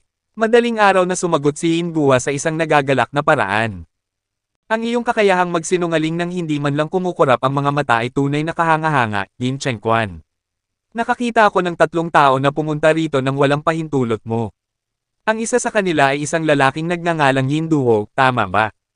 Isa rin siyang Great Encompassment Stage Grey Immortal, ngunit sininghot mo pa rin siya hanggang sa matuyo at inihagis sa Lightning Pond, humalaklak si Liu Qi. Bahagyang nagbago ang ekspresyon ni Yin Guo nang marinig ito. Ang pagkawala ni Elder Yin Duo ay palaging labis na kainahinala at ang mga kalagayan sa likod ng kanyang pagkawala ay hindi kailanman nakumpirma. Inakala ng lahat sa Infernal Tribe na pinatay siya ng mga tao mula sa Reincarnation Region sa isang paglalakbay, ngunit sa ilang kadahilanan, tila hindi masyadong nabagabag si Yin Chengquan sa kanyang pagkawala. Dala ang kaisipang iyon, mas lalong kapanipaniwala na si Yin Duo ay maaaring pinatay nga ni Yin Chengquan. Ihinto mo ang pagsubok na magtanim ng alitan sa pagitan namin, ikaw na tusong matandang fox. Ako ang pinuno ng Infernal Region, hindi ko ibababa ang aking sarili upang magsabi ng isang bagay para lamang gumawa ng iba. Deklare ni Yin Chengquan sa isang malamig na tinig. Makaasa kayo, Regional Monarch, lilipulin ko ang mga mapanirang dagang ito ngayon din, sumumpa si Yin Guo habang iniuyo ko ang kanyang kamao bilang pagsaludo kay Yin Chengquan. Tumango si Yin Chengquan bilang tugon, pagkatapos ay ibinalik ang kanyang pansin kay Liu Qi bago sumugod ng diretso sa kanya. Nakatakas ka noong una, ngunit sa pagkakataong ito, titiyakin kong matatapos ang trabaho. Galit na sinabi ni Yin Guo sa pagitan ng mga nagngangalit ng ngipin habang bumabilang kina Shi Chuankong at Fox tatlo. Sumulyap si Shi Chuankong kay Han Li, na nasa loob pa rin ng Silver Lightning Pond, pagkatapos ay lumingon muli upang harapin si Yin Guo na may mabigat na ekspresyon. Nasa panganib tayo ngayon, kasamahang The Whist Shi, sabi ni Fox tatlo na may mapait na ngiti. Huwag ka munang susuko. Kung mayroon ka pang natitirang mga alas sa iyong manggas, huwag mo na itong itago. Maaaring isa siyang Great Encompassment Cultivator, ngunit nararamdaman kong ang kanyang aura ay medyo hindi pa matatag matapos likhain ang lahat ng Infernal Soul Bugs na iyon. Kung makakatagal tayo hanggang sa lumabas si kasamahang The Whistly sa Lightning Pond, may pagkakataon pa tayo. Sabi ni Shi Chuankong. Isiping isang Golden Immortal at isang Jade Immortal ang maglalakas loob na kalabanin ako. Napakahagal. Malamig na nasanggasing si Yin Guo habang nag-aalis ng isang itim na selyo mula sa kanyang baywang bago ito inihagis paarap. Isang guhit ng itim na liwanag ang sumabog mula sa kanyang kamay, pagkatapos ay agad na nagbagong anyo tungo sa isang kasing laki ng hilingen na itim na selyo na humarurot ng diretso kay Shi Chuankong na agad na gumawa ng handseal habang mabilis na umaatres palayo. Gayunpaman, ang itim na selyo ay biglang bumilis ng husto, na tumama kay Shi Chuankong sa isang kurap ng mata upang itaboy siyang lumipad bago bumagsak sa dingding sa likod niya. Kapatid na Shi! Sumigaw si Fox tatlo sa matinding pagkabahala, ngunit sa mismong sandaling ito, isang bola ng pulang liwanag ang lumitaw sa kanyang katawan, at sumabog siya sa mismong lugar. Kahabag-habag! Pag-atake ni Yin Guo na may mapanghamak na ekspresyon. Pagkatapos ay itinoon niya ang kanyang paningin kay Han Li, na nasa loob pa rin ng Silver Lightning Pond, at isang pahiwatig ng takot ang kumislap sa kanyang mga mata nang makita ang nagngangalit na pilak na kidlat. Sa mismong sandaling ito, ang kanyang mga kilay ay biglang bahagyang kumunat habang ibinabaling ang kanyang tingin sa itim na selyo. Isang serye ng mga tunog ng pagkakabitak-bitik ang umaalingaw-ngaw mula sa likod ng itim na selyo, at ang sunod-sunod na spatial rift ay nagsanga-sanga sa paligid nito, na naging dahilan upang ang buong espasyo ay magmukhang may upi at magkabitak-bitik. Sa likod ng selyo, ang mga kamay ni Shi Chuankong ay nakakapit sa isang kakaibang selyo, at sa harap ng mga ito ay isang kasing laki ng walnut na puting jade pendant na naglalabas ng mga kakila-kilabot na spatial fluctuations, na bumubuo ng isang harang sa pagitan niya at ng selyo. Nakalimutan kung mayroon ka palang ilang spatial low power sa iyong manggas, malamig na nasanggasing si Yin Guo, pagkatapos ay ibinalibag ang isang palad paarap. Isang umaalingaw-ngaw na ugong ang tumunog habang ang isang bulkzo ng napakatinding lakas ay sumabog palabas ng itim na selyo, na agad na nagwakas sa spatial barrier sa daan nito. Ang puting jade pendant sa harap ni Shi Chuankong ay sumabog din, habang ang itim na selyo naman ay bumangga sa kanya ng may napakalaking kapangyarihan, na naging dahilan upang magduwal siya ng isang bibig ng dugo habang ang dingding sa likod niya ay nagkapira-piraso sa walang bilang na bahagi. Bigla na lang, ang kanyang katawan ay nagsimulang lumaki ng husto sa sukat, habang ang malalaking itim na kaliskis ay lumitaw sa ibabaw ng kanyang balat, at isang patong ng mga komplikadong pilak na pattern ang lumitaw sa kanyang dibdib at mga binti at braso.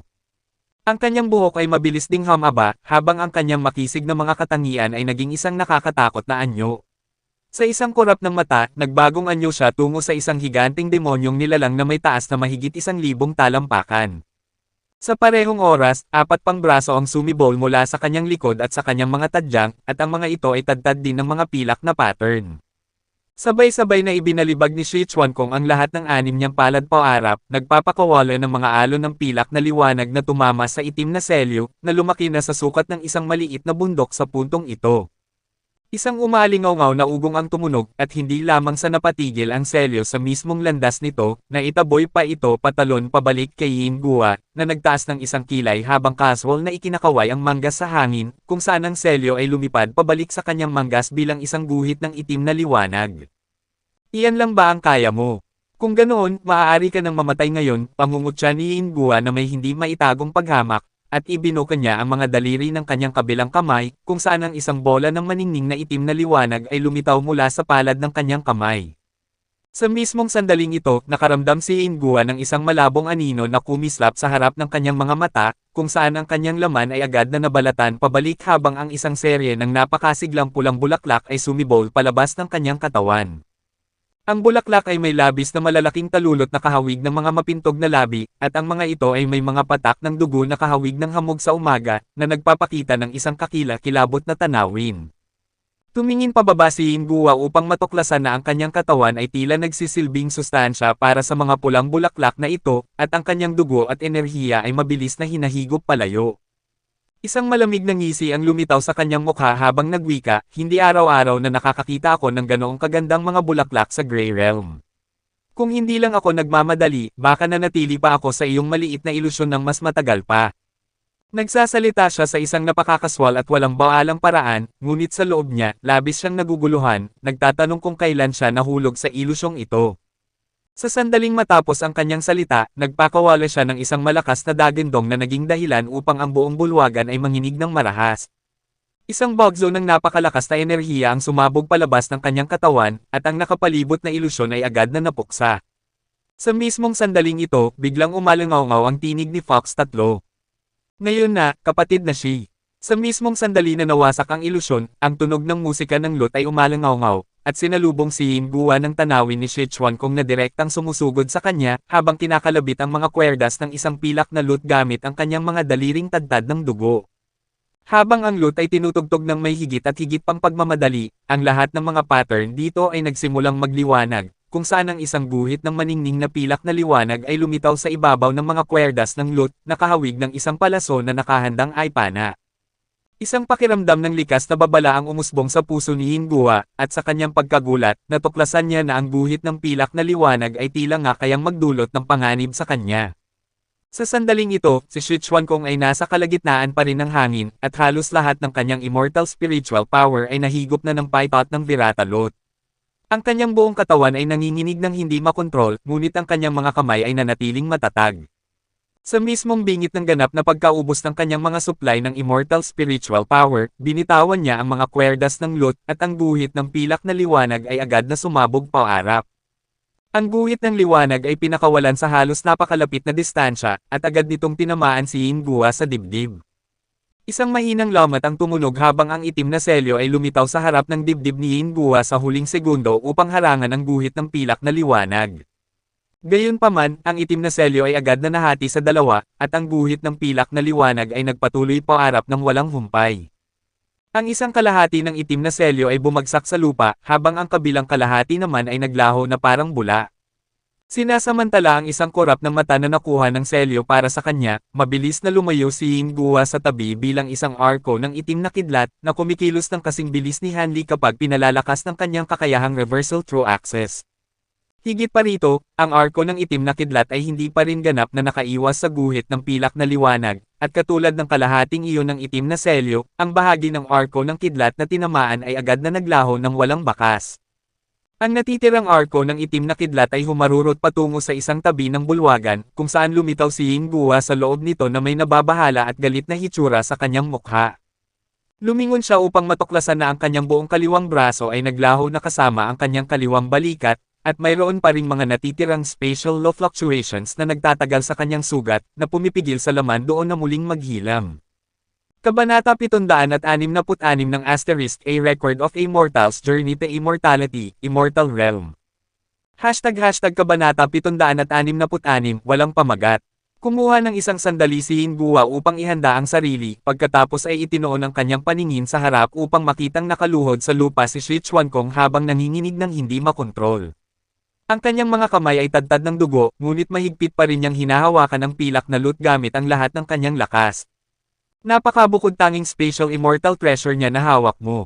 Kung isa ka ring great encompassment cultivator, sa gayoy hindi ako magiging katapat mo, sadyang nakakahabag lamang na isa ka lamang golden immortal, humalaklak si Hingguwa. Sa sandaling matapos ang kanyang salita, ibinuka niya ang isa niyang kamay, at ang mga bola ng itim na baleful lightning ay sumabog palabas ng palad ng kanyang kamay sa lahat ng direksyon, pagkatapos ay umulan pababa kay Shi Chuankong. Sa sandaling ito, si Shi Chuankong ay ganap ng naubusan ng lakas, at wala man lang siyang sapat na natitirang immortal spiritual power upang magpatawag ng isang patong ng pamprotektang espiritual na liwanag.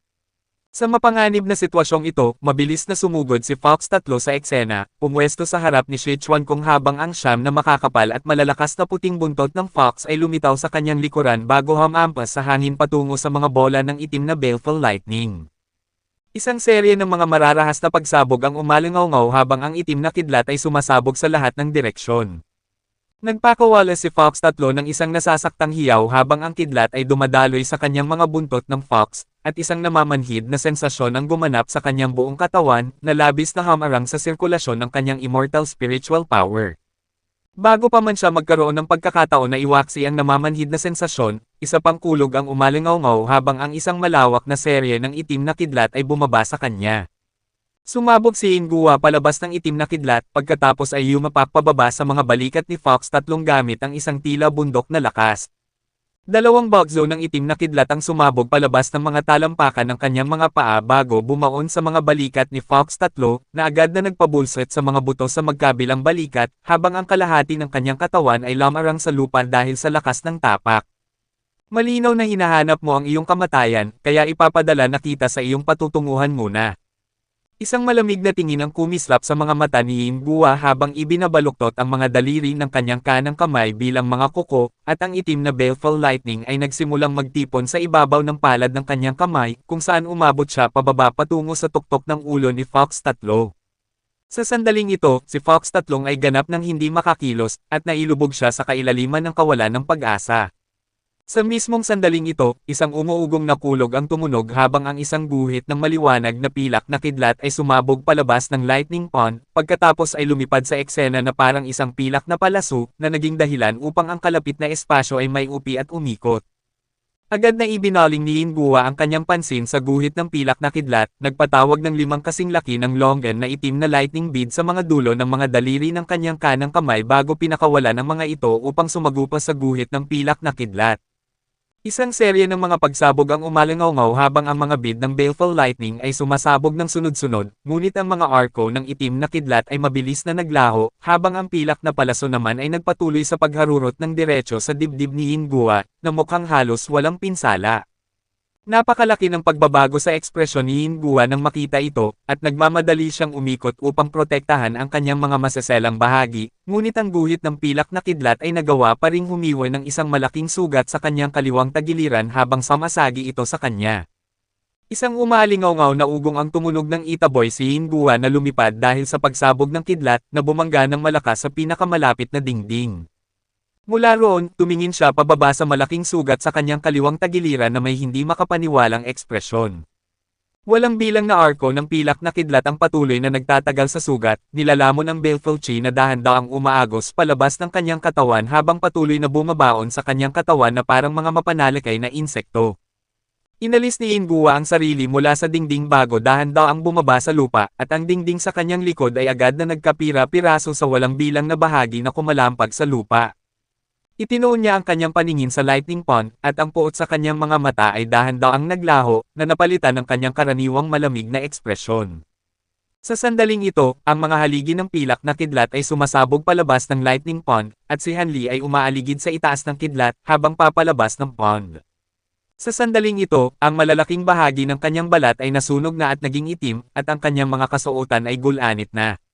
Bukod dito, ang kanyang katawan ay tadtad ng mga mapulang lamat na nilalabasan ng mga hibla ng itim na baleful chi. Gayunpaman, ang kanyang mga mata ay labis na maliwanag, at ang kulay abong kulay sa loob ng mga ito ay ganap ng naglaho, na nagpapahiwatig na halos wala na siyang natitirang baleful chi sa kanyang katawan. Sa puntong ito, kinailan na ni Fox tatlo ang sarili palabas ng lupa, at nagmamadali siyang umurong sa gilid ng lightning pond kasama si Shi Chuankong, nagngangalit ang mga ngipin sa sakit habang nagpapakain ng tig-isang tableta ng gamot kay Shi Chuankong at sa kanyang sarili. Pagkatapos ay nagpumiglas siyang tumayo sa isang nakatayong posisyon habang nagpapakawala ng isang mapagbantay na tingin kay Yin Gua, ngunit sa parehong oras, hindi niya mapigil ang sumulyap kay Han Li sa gilid ng kanyang mata. Nararamdaman niya na ang aura ni Han Li ay medyo kakaiba, at nagtanong siya sa pamamagitan ng voice transmission, ano ang pakiramdam mo, kapatid na Li? Ang karamihan sa aking baleful chi ay nalinisan na, at ang aking katawan at espiritual na pandama ay napino na rin. Ngayong hindi na ako pinapabigatan ng baleful chi, nararamdaman kung tila ba ako ay muling isinilang ng bago, sagot ni Han Li. Gayunpaman, hindi niya sinasabi kay Fox tatlo ang buong katotohanan. Sa sandaling ito, ang kanyang aura ay umabot na sa semi-high zenith stage, ngunit ito ay iba kaysa noong si Bailey yan ay nasa bingit ng high zenith stage. Dahil sa katotohanan na ininom niya ang premium na high zenith pill na iyon, kapwa ang kanyang katawan at isipan ay nakaranas ng ilang mga pagbabagong anyo, at ang ilang uri ng malalim na koneksyon ay naitatag sa pagitan ng kanyang sarili at ng Silver Lightning Pond, na nagpahintulot sa kanya na basagin ang huling hadlang na iyon. Sa katunayan, mayroon siyang pakiramdam na sa sandaling bumalik siya sa Immortal Realm, agad siyang makakatanggap ng pagdagsa ng origin chi ng mundo, na magpapahintulot sa kanya na maabot ang high zenith stage. Sumulyap si Han Li kina Weeping Soul at Liu Qi, na kasalukuyan pa ring nakakulong sa isang matinding labanan laban kay Yin Chengquan. Kahit na ito ay isa lamang spiritual sense avatar, tiyak na hindi ito dapat hamakin, at nagagawa nitong manindigan ng maayos laban sa pinagsamang kapangyarihan ni Liu Qi at Weeping Soul. Kung natatandaan ko ng tama, pinagkadalubhasaan mo ang mga batas ng oras, kaya paano mo nagagawang hawakan ang kidlat sa Baleful Cleansing Pond? Tanong ni Yin Gua. Hindi nagbigay ng sagot si Han Li habang mahigpit na hinahawakan ang isang pares ng mid-grade Immortal Origin Stones, mabilis na hinahigop ang Immortal Spiritual Power sa loob ng mga ito. Siyam na Asher Bamboo Cloud Swarm Sword ang umaaligid sa kanyang paligid, naglalabas ng Asher na liwanag at mga arko ng gintong kidlat, habang ang Profound Heavenly Gourd ay nakasabit sa kanyang baywang. Ipinasa ni Yin Gua ang kanyang tingin sa trio ni Han Li, at labis siyang nakakaramdam ng pagkabigo. Ang natitirang spatial low power fluctuations na nagtatagal sa sugat sa kanyang kaliwang balikat ay hindi nagpapakita ng anumang palatandaan ng paghupa. Sa kanyang mga taya, malamang naaabutin ng ilang siglo bago niya muling mapatubo ang brasong iyon. Bukod dito, ang sugat sa kanyang kaliwang tagiliran ay hindi rin maghihilom sa lalong madaling panahon habang ang natitirang pilak na kidlat ay patuloy na naghahasik ng kaguluhan. Inakala niya na magagawa niyang lipulin ang tatlong ito ng napakadali, ngunit ang mga bagay-bagay ay tiyak na hindi nagpatuloy ayon sa plano. Siyempre, maaari rin itong isisi sa katotohanan na hindi pa niya ganap na napapatatag ang kanyang sariling cultivation base matapos ang kanyang kamakailang breakthrough sa Great Encompassment Stage, gayon din ang 5 Infernal Soul Bugs na kanyang ipinatawag kanina. Gayunpaman, bilang isang Great Encompassment Cultivator, mayroon pa siyang mga natitirang alas sa kanyang manggas, at agad siyang kumilos. Ikinawin niya ang kanyang tanging natitirang braso sa hangin upang magpakawala ng isang ulap ng itim na hamog, kung saan ang mga arko ng itim na kidlat ay walang tigil sa pagbabalitaktakan. Ilang daang sibat na nabuo mula sa itim na baleful lightning ang mabilis na nagkaanyo, pagkatapos ay diretsyong humarurot patungo sa trio ni Han Li. Bilang tugon, ang lahat ng mga profound acupoint ni Han Li ay nagliwanag, habang ang isang patong ng gintong kaliskis ay lumitaw sa kanyang balat, at ang kanyang kasuotan na Xuanwu armor ay lumitaw sa ibabaw ng kanyang katawan. Pagkatapos yun, kumakbang siya paarap ng diretsyo patungo kay Yin Gua, na walang pagtatangka na gumawa ng mga hakbang sa pag-iwas. Sa harap ng dumarating na mga sibat ng baleful lightning, ang siyam na Asher Bamboo Cloud Swarm Sword na umaaligid kay Han Li ay sumabog paarap upang labanan ang mga ito, at ang mga nakakabinging pagsabog ay umalangaw-ngaw habang ang itim na baleful lightning at gintong Divine Devil Bane Lightning ay walang tigil sa pagsabog. Sa bawat pagsabog na umalangaw-ngaw, ang isang Asher Bamboo Cloud Swarm Sword ay lalong babagal, habang ang espiritual na liwanag na nagmumula sa mga ito ay lumiliit ng lumiliit at nagdidilim.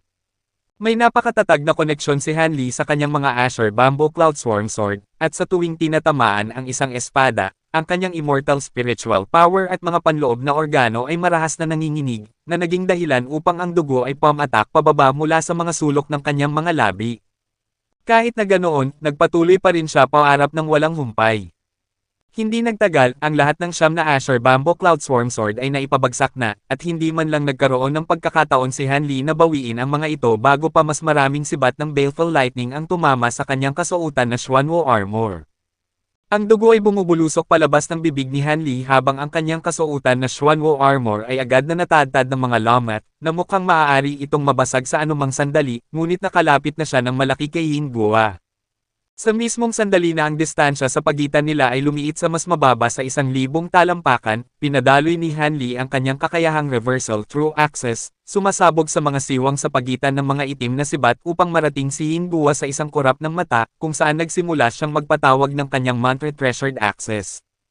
Kung pakakawalan niya ang kanyang mantra treasured access sa ganoong napakalapit na distansya, kahit ang Great Encompassment Stage na si Yin Guo ay tiyak na labis na maaapektuhan, na magbibigay kay Han Li ng pagkakataon na maglapat ng isang malubhang hampas. Gayunpaman, bago pa man magkaroon ng pagkakataon si Han Li na magpatawag ng kanyang mantra treasured access, isang malamig na ngisi ang lumitaw sa mukha ni Yin Guo, at isang umuugong na kulog ang biglang umalangaw sa paligid ni Han Li habang ang makakapal na arko ng itim na baleful lightning ay lumitaw, pagkatapos ay pumulupot sa kanyang mga binti at braso at katawan upang hindi siya makakilos sa kalagitnaan ng hangin.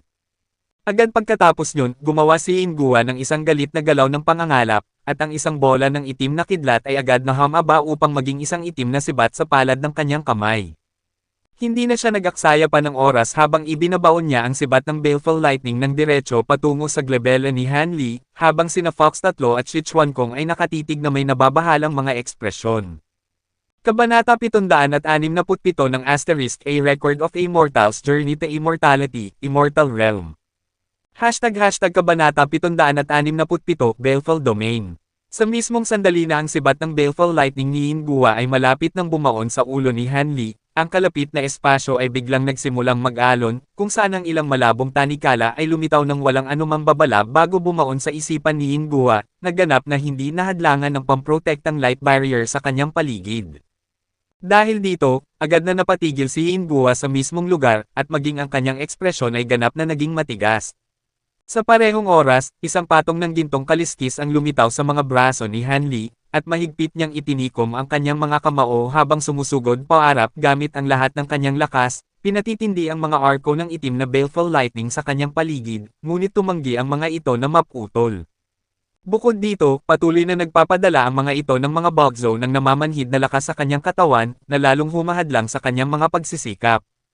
Bahagyang nagatubili si Fox 3 nang makita ito, pagkatapos ay nakarating sa likod ni Yin Guo sa isang kurap ng mata bago gumawa ng isang galit na galaw upang ipatawag ang pilak na longsword mula noong una. Ang mga bugzo ng sword chi ay sumasabog palabas ng espada habang ibinabaon niya ito patungo sa dibdib ni Yin Guo mula sa likod, ngunit sa mismong sandali na ang dulo ng espada ay malapit nang bumaon sa katawan ni Yin Guo, ang mga balintataw ni Han Li ay biglang bahagyang lumiit habang nagmamadali siyang sumigaw, "Magsiurong kayo!" Agad na umurong si Fox 3 nang walang anumang pag-atubili nang marinig ito, sa mismong sandali na ang isang itim na bead ay lumitaw sa glabella ni Yin Guo bago sumabog upang magpakawala ng isang bugzo ng itim na liwanag na nagpatid sa mga tanikala ng spiritual sense sa kanyang isipan. Agad pagkatapos yun, isang nakakatakot na aura ang sumabog palabas ng kanyang katawan, at 8 sibat ng baleful lightning na kahawig ng mga binti ng gagamba ang sumabog palabas ng kanyang likod ng walang anumang babala. Kung hindi mabilis na umurong si Fox 3 sa tamang oras, tiyak na natusok na siya sa mismong lugar. Bahagyang nanginig ang katawan ni Yin Guo, ngunit wala na siyang ginawang iba pa. Tila ba ang kanyang spiritual sense ay medyo mabagal pa rin at nalilito matapos mapalaya mula sa spiritual sense cage, at ang 8 sibat ng baleful lightning na binti ng gagamba ay pinakawalan lamang dahil sa likas na ugali para sa sariling kaligtasan. Sa mismong sandaling ito, isang bugzo ng berdeng liwanag ang kumislap mula sa bibig ng profound heavenly gourd ni Han Li sa kanyang utos, kung saan agad na sumunod ang isang malawak na serye ng pilak na kidlat na sumabog mula sa loob, na bumuo ng isang lambat ng pilak na kidlat na bomb alot sa kanyang buong katawan. Nakalap niya ang pilak na kidlat na ito mula sa Silver Lightning Pond, ngunit ang profound heavenly gourd ay mayroon lamang limitadong kakayahan na tiisin ang kidlat sa baleful cleansing pond. Ang pagpuno sa gourd ng pilak na kidlat ay potensyal na nakakapinsala na sa espiritual na kalikasan ng gourd, kaya hindi naglakas loob si Hanli na subukang humila ng anumang gintong kidlat sa loob nito. Ang lambat ng pilak na kidlat ay sumagupo laban sa itim na baleful lightning at ang mga arko ng itim na kidlat na nakapulupot sa kanyang katawan ay agad na naglaho upang mapalaya siya. Sa puntong ito, ang pag-atres ay hindi na isang pagpipilian, at mabilis siyang sumugod ng diretso patungo kay Yin Guo sa kasing bilis ng kanyang makakaya. Samantala, nagbalik na rin si Yin Guo sa kanyang huwisyo, at nang maramdaman ang papalapit na si Hanli, sabay-sabay niyang ibinalibag ang lahat ng 8 niyang sibat na binti ng gagamba, pinagsama-sama ang mga ito upang magpatawag ng isang bola ng itim na kidlat na kasing laki ng ulo ng tao, na diretsyong humarurot patungo kay Hanli. Ang bola ng itim na kidlat ay hindi nagmukhang labis na nakakatakot, ngunit mayroong 12-dosenang maliliit na lightning dragon ang umaaligid sa loob nito, naghihintay na mapalaya sa sandaling sumabog ang bola ng kidlat.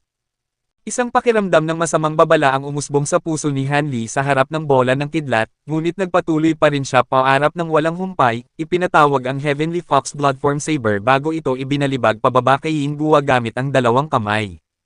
Ang kanyang immortal spiritual power ay mabilis na umagos patungo sa saber, at ang lahat ng mga pulang pattern sa ibabaw nito ay agad na nagliwanag, nagpapatawag ng isang higanting projection ng saber na tumama sa bola ng itim na kidlat. Sa gilid ng baleful cleansing pond, si Shi Chuankong ay medyo nakabawi na, at isang kakaibang tingin ang kumislap sa kanyang mga mata habang nakaupo siya ng naka-cross-legged, hinahigop ang immortal spiritual power mula sa isang pares ng immortal origin stones. Matapos lumabas mula sa Silver Lightning Pond, si Hanli ay malinaw na naging mas malakas, at ang hampas na ito ng saber ay hindi na mas mababa sa isa na sabay-sabay nilang pinakawalan upang putulin ang tanikala ng asul na kidlat. Ang projection ng saber ay tumama sa bola ng kidlat, at ang isang nakakabinging pagsabog ay agad na umalangaw-ngaw, na naging dahilan upang ang buong bulwagan ay manginig ng marahas. Maging sina Yin Chengquan at Liu Qi ay nakuha ang pansin dahil sa kaguluhang ito, habang si Weeping Soul naman ay desperadong nagdarasal para sa kaligtasan ni Hanli. Ang mga maliliit na lightning dragon ay nagpupumiglas gamit ang lahat ng kanilang lakas, ngunit mahigpit silang nasupil at nakulong ng Heavenly Fox Bloodform Saber, habang ang ilang natitirang mga arko ng kidlat lamang ang nagawang lumusot sa mga siwang upang humampas kay Hanli. Ang mga kamay ni Hanli ay walang tigil sa panginginig habang ang mga arko ng baleful lightning ay nagwawasak sa kanyang buong katawan, na nagpapadala ng mga usok na umaakyat sa hangin, habang ang dugo ay pumapatak palabas ng kanyang bibig at mga butas ng ilong. Kahit na ganoon, mahigpit niyang itiningal ang kanyang mga ngipin at nagtiyaga gamit ang lahat ng kanyang lakas habang pilit niyang ibinababa ang saber ng paunti-unti, dahan-dahang dinadaig ang 8 kalabang sibat na binti ng gagamba. Isang malupit na tingin ang lumitaw sa mga mata ni Yin Guo habang nag-iusal ng isang maikling incantation, kung saan ang isang malabong projection ng insekto ay biglang lumitaw sa kailaliman ng kanyang mga mata. Sa mismong sandaling iyon, isang kakaibang rune ang biglang lumitaw sa katawan ng natutulog na tila lintang infernal soul bug sa isipan ni Hanli, at nagsimula itong kumilos muli. Isang malamig na ngisi ang lumitaw sa mukha ni Yin Guo habang inaabot niya ang kanyang tanging natitirang kamay, at 5 guhit ng itim na liwanag ang sumabog palabas ng mga dulo ng kanyang daliri, bumabaon sa itim na baleful lightning sa harap habang umaagos ito patungo kay Hanli. Ang mga kilay ni Hanli ay mahigpit na kumunat habang nagpapakawala ng isang malakas na dagindong habang pinatatakbo ang kanyang spirit refinement technique, at ang mga tanikala ng spiritual sense sa paligid ng infernal soul bug ay agad na humigpit, habang marami pang tanikala ang lumitaw bago bumaon sa katawan nito, na nagpako rito ng matatag sa lugar. Ang mga tanikalang ito ay naglalabas ng kakila-kilabot na spiritual sense na nag-anyo sa pamamagitan ng walang bilang na maliliit na rune, at ang infernal soul bug ay napatigil muli. Para naman sa 5 guhit ng itim na liwanag na humaharurot patungo sa ulo ni Hanli, ang mga ito ay napadpad at nawala dahil sa napakalaking pag-alo ng spiritual sense na sumasabog palabas ng isipan ni Hanli. Imposible! Labis na nagulat si Yin Guo nang makita ito. Higit na batid niya kaysa sa sinuman kung gaano katindi ang mga infernal soul bug, ngunit ang spiritual sense ni Hanli ay napalakas ng ganoon na lamang sa pamamagitan ng kanyang mga pagbabautismo sa 3 lightning pond na kayanan niyang duminahin ang infernal soul bug ngayon. Ang ekspresyon ni Hanli ay nanatiling walang pagbabago habang nagpapasok ng higit pang immortal spiritual power sa saber sa kanyang mga kamay, at ang bola ng itim na kidlat ay sa wakas ay nahati sa 2, habang ang 8 sibat na binti ng gagamba ay bumigay rin. Ang Heavenly Fox Bloodform Saber ay diretsyong bumaba. Hinihiwa si Hingguwa ng malinis sa dalawang bahagi mula sa tuktok ng kanyang ulo pababa sa kanyang dibdib at tiyan, ngunit ang dalawang kalahati ng kanyang katawan ay nanatiling umaaligid sa kalagitnaan ng hangin habang nangungutya. Napakakahanga-hanga na ang isang semi-high-zenith cultivator na katulad mo ay nagawang pilitin akong gamitin ang aking baleful spirit bilang kapalit upang tanggapin ang nakamamatay na hampas na iyon, ngunit hanggang dito na lamang ang kaya mo. Agad pagkatapos yun, marahas na sumabog ang kanyang katawan, na nagpadala ng isang malawak na serye ng itim na kidlat na kumalat sa lahat ng direksyon. Sa parehong oras, ang bola ng itim na kidlat ay sumabog din, at ang mga projection ng Lightning Dragon sa loob nito ay agad na diretsyong bumangga sa dibdib ni Hanli.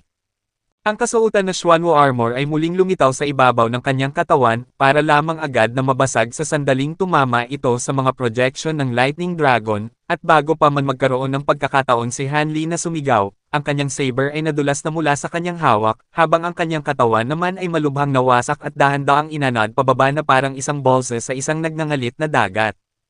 Isang pakiramdam ng kawalan ng pag-asa ang umusbong sa puso ni Fox Tatlo habang nanunood mula sa malayo, habang si Weeping Soul naman ay nagmamadaling sumubok na sumugod patungo sa tabi ni Hanli, para lamang agad na mapatigil sa kanyang landas ng spiritual sense avatar ni Yin Chengquan. Sa sumunod na kurap ng mata, ang mga arko ng baleful lightning na kumalat sa hangin ay nagtipon upang bumuo ng isang pabilog na itim na light barrier na bumalot sa buong katawan ni Hanli. Ang itim na light barrier ay labis na makapal at halos ganap na hindi naaninag, at ang mga napakakapal na arko ng itim na kidlat ay lumitaw sa loob nito, na nagunat sa mga binti at braso ni Hanli upang mapilitan siyang umaligid sa kalagitnaan ng hangin sa isang anyo ng nakadepang cross. Agad pagkatapos yun, isang bola ng itim na baleful lightning ang lumitaw sa harap niya bago naganyo sa katawan ni Hingguwa.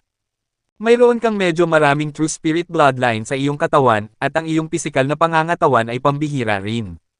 Kapag napino nakita gamit ang aking baleful lightning, sapat na dapat iyon upang mapunuan muli ang enerhiya na aking nagamit sa labanang ito, at maaari ko pang mas mapatibay ang aking cultivation base, pagmumuni-muni ni Hingguwa, at medyo mapatla ang kanyang hitsura dahil sa labis na pagod. Ang kanyang katawan ay lumaki sa higit 100 talampakan ang taas habang nagsasalita, at isang higanting tila bibig na siwang ang biglang bumuka mula sa kanyang ibabang tiyan bago hinigop si Hanli sa loob ng kanyang tiyan. Kailangan mong lumaban, Master. Ginagamit niya ang kanyang baleful domain.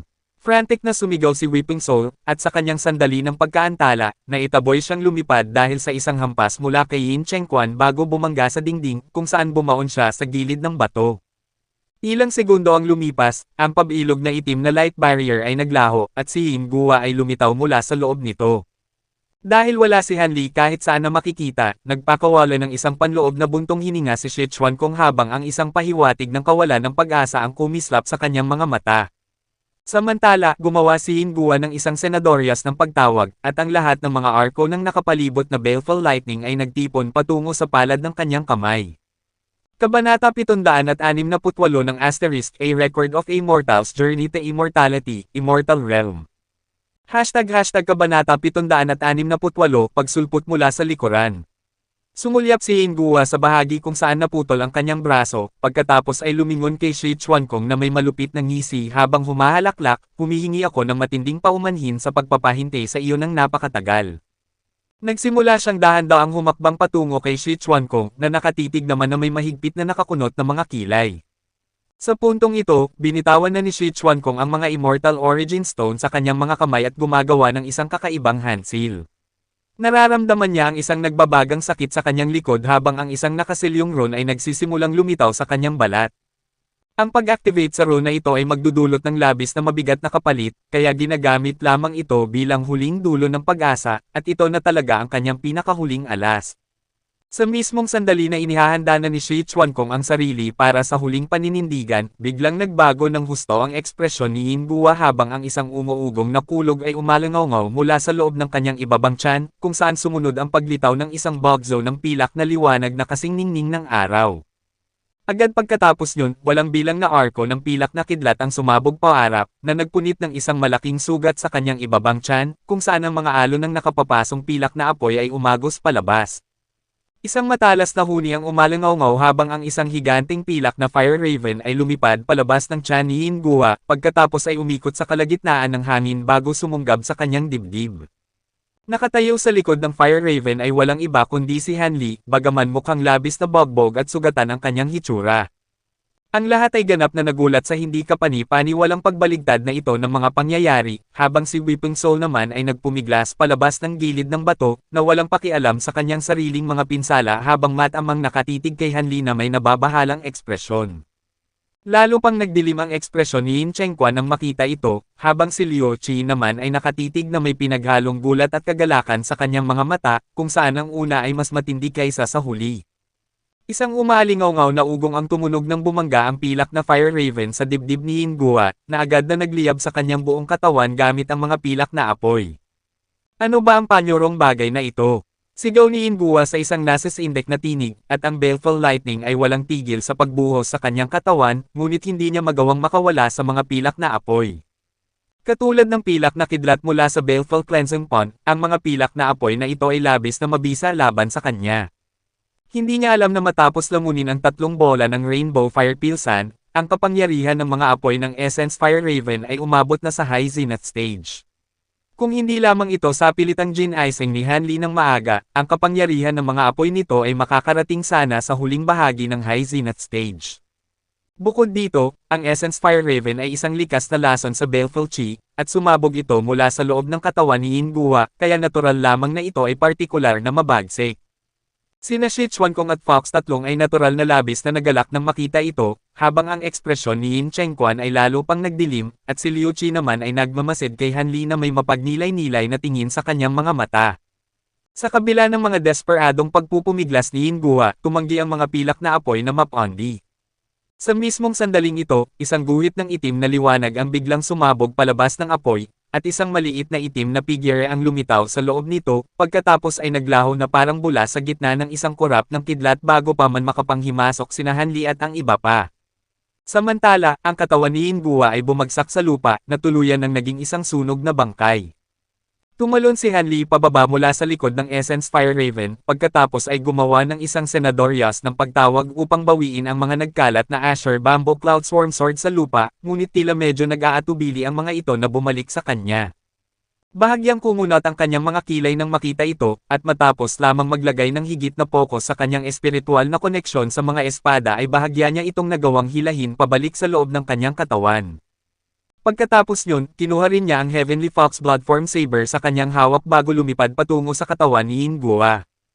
Kasunod ng isang maikling pagsusuri, nakatuklas siya ng isang puting buto na badge na nakasabit sa baywang nito, at inalis niya ito bago itinago. Samantala, ang Essence Fire Raven ay nagbalik sa pagiging isang maliit na pilak na figure bago lumapag sa balikat ni Hanli, na mukhang labis pa ring inaantok. Ayos lang ba kayo, Master? Nagmamadaling nagtanong si Weeping Soul habang lumilipad patungo sa kanyang tabi. Ayos lang ako. Ikaw ba? Tanong ni Hanli. Ayos lang ako. Tila nais pa niya akong gamitin, kaya nagpigil siya laban sa akin, at ang aking mga pinsala ay hindi masyadong malubha, sagot ni Weeping Soul na may malungkot na ekspresyon. Sa mismong sandaling ito, nagmamadaling lumapit sa kanila si Fox tatlo na may nag-aalalang ekspresyon, pagkatapos ay nag-udyok, ikinalulungkot kong tawagin ka kaagad matapos ang ganoong nakakapagod na labanan, kapatid na Li, ngunit kailangan pa rin ni Patriarka Liu Qi ang ating tulong. Lumingon si Hanli upang matuklasan na nang wala ang tulong ni Weeping Soul, ang sitwasyon ay ganap ng nabaligtad, at si Yin Chengquan ay nakakuha ng malinaw na bentahe. Pupunta ako upang tulungan siya, Master, kusa agad na nagboluntaryo si Weeping Soul. Walang mamadali. Kakayanin pa ni Senior Liu Qi na magtagal ng kaunting panahon sa kanyang sarili, kaya gamitin natin ang oras na ito upang mapunuan muli ang ating immortal spiritual power, pagkatapos ay putulin natin ang ikatlong tanikala.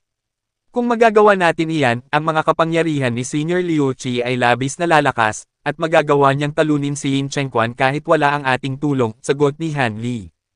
Ang bawat sunod-sunod na tanikala ay tila mas malakas kaysa sa nauna, sigurado ka ba na makakaya mong putulin ang ikatlong tanikalang ito, kapatid na Li? Tanong ni Fox tatlo na may medyo nakakunot na mga kilay.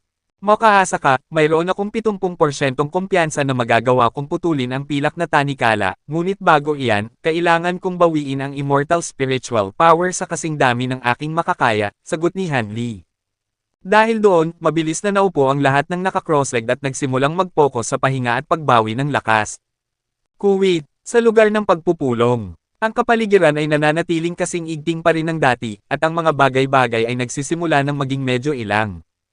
Kumunat ng bahagya ang mga kilay ni Wang Fuyu habang nagpapanukala, Regional Monarch Yin, sa puntong ito, wala nang dahilan upang palawigan pa ang mga bagay-bagay, kaya magtungo na tayo sa botohan. Gayunpaman, tila hindi siya narinig ni Yin Chengquan, at nakaupo ito sa katahimikan na may mapagnilay-nilay na hitsura sa kanyang mukha habang pinaglalaroan ang gray na singsing sa kanyang kaliwang kalingkingan. Tama si Palace Master Wang Fu, Regional Monarch Yin. Ang lahat ng kailangang talakayin ay natalakay na, kaya simulan na natin ang pagboto, paggaya ni Xiao Buya sa isang medyo mas malakas na tinig.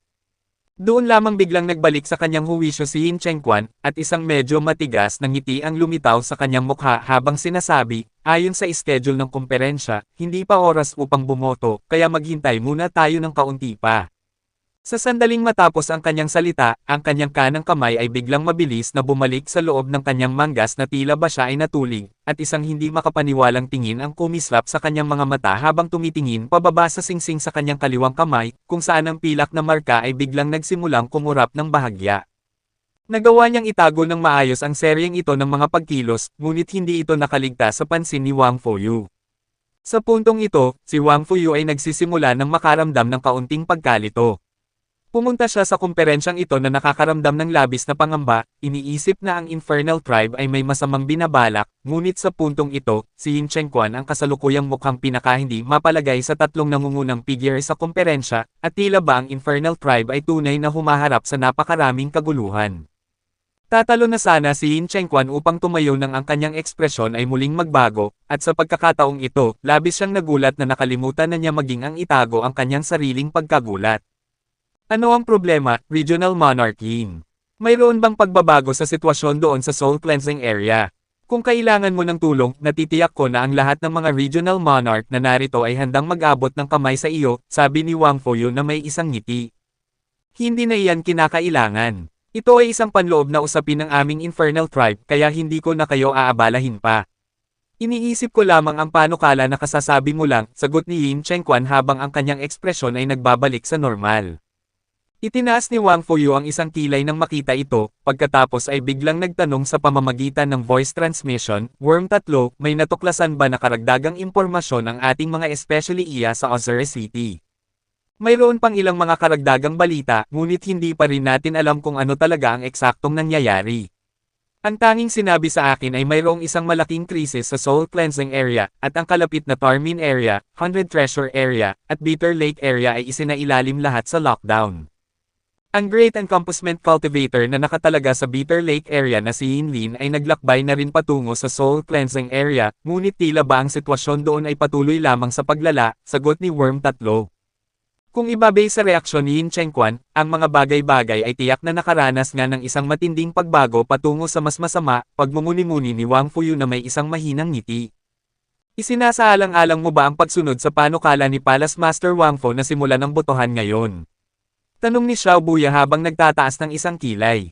Marami pa ring nagdidireksyong mga opinyon, kaya sa tingin ko ay hindi ito ang pinakamagandang oras upang magsagawa ng botohan. Paano kung pansamantala nating i-adjourn ng komperensya, pagkatapos ay ipagpatuloy ang ating talakayan sa ibang araw? Kung sa bagay, ang komperensyang ito ay tungkol sa hinaharap na direksyon ng ating Grey Realm, kaya ang desisyon ay hindi dapat gawin ng madalian, sagot ni Yin Chengquan na may isang ngiti. Agad na marahas na umiling si Xiao Buya nang marinig ito. Ang Osiris City ay hindi isang madaling puntahan na lugar para sa ating lahat, at marami sa atin ang kailangang gumawa ng napakahabang paglalakbay upang makarating dito. Dala ang kaisipang iyon, labis na hindi makatwira na i-adjourn ng komperensya at asahan na ang bawat isa ay gagawa muli ng parehong paglalakbay sa ibang pagkakataon. Hindi yan kailanman ang aking intensyon, Regional Monarch Xiao. Sa susunod na magsimula muli ang komperensya, iminumungkahi ko na gawin ito sa iyong Black Rope Region, sagot ni Yin Chengquan. Masyado pa ring hindi maginhawa iyan para sa lahat, Regional Monarch Yin. Hindi naman sa nagmamadali tayong makarating sa isang desisyon, maaari nating palawigan na lamang ang komperensya ng madali.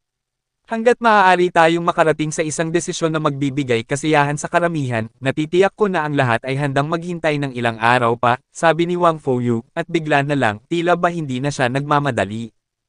Isang banayad na pahiwatig ng hindi nasisiyahang tingin ang kumislap sa mga mata ni Yin Chengquan nang marinig ito, pagkatapos ay bumaling kay Xiao Buya at nagtanong, ano ang sa tingin mo, Regional Monarch Xiao?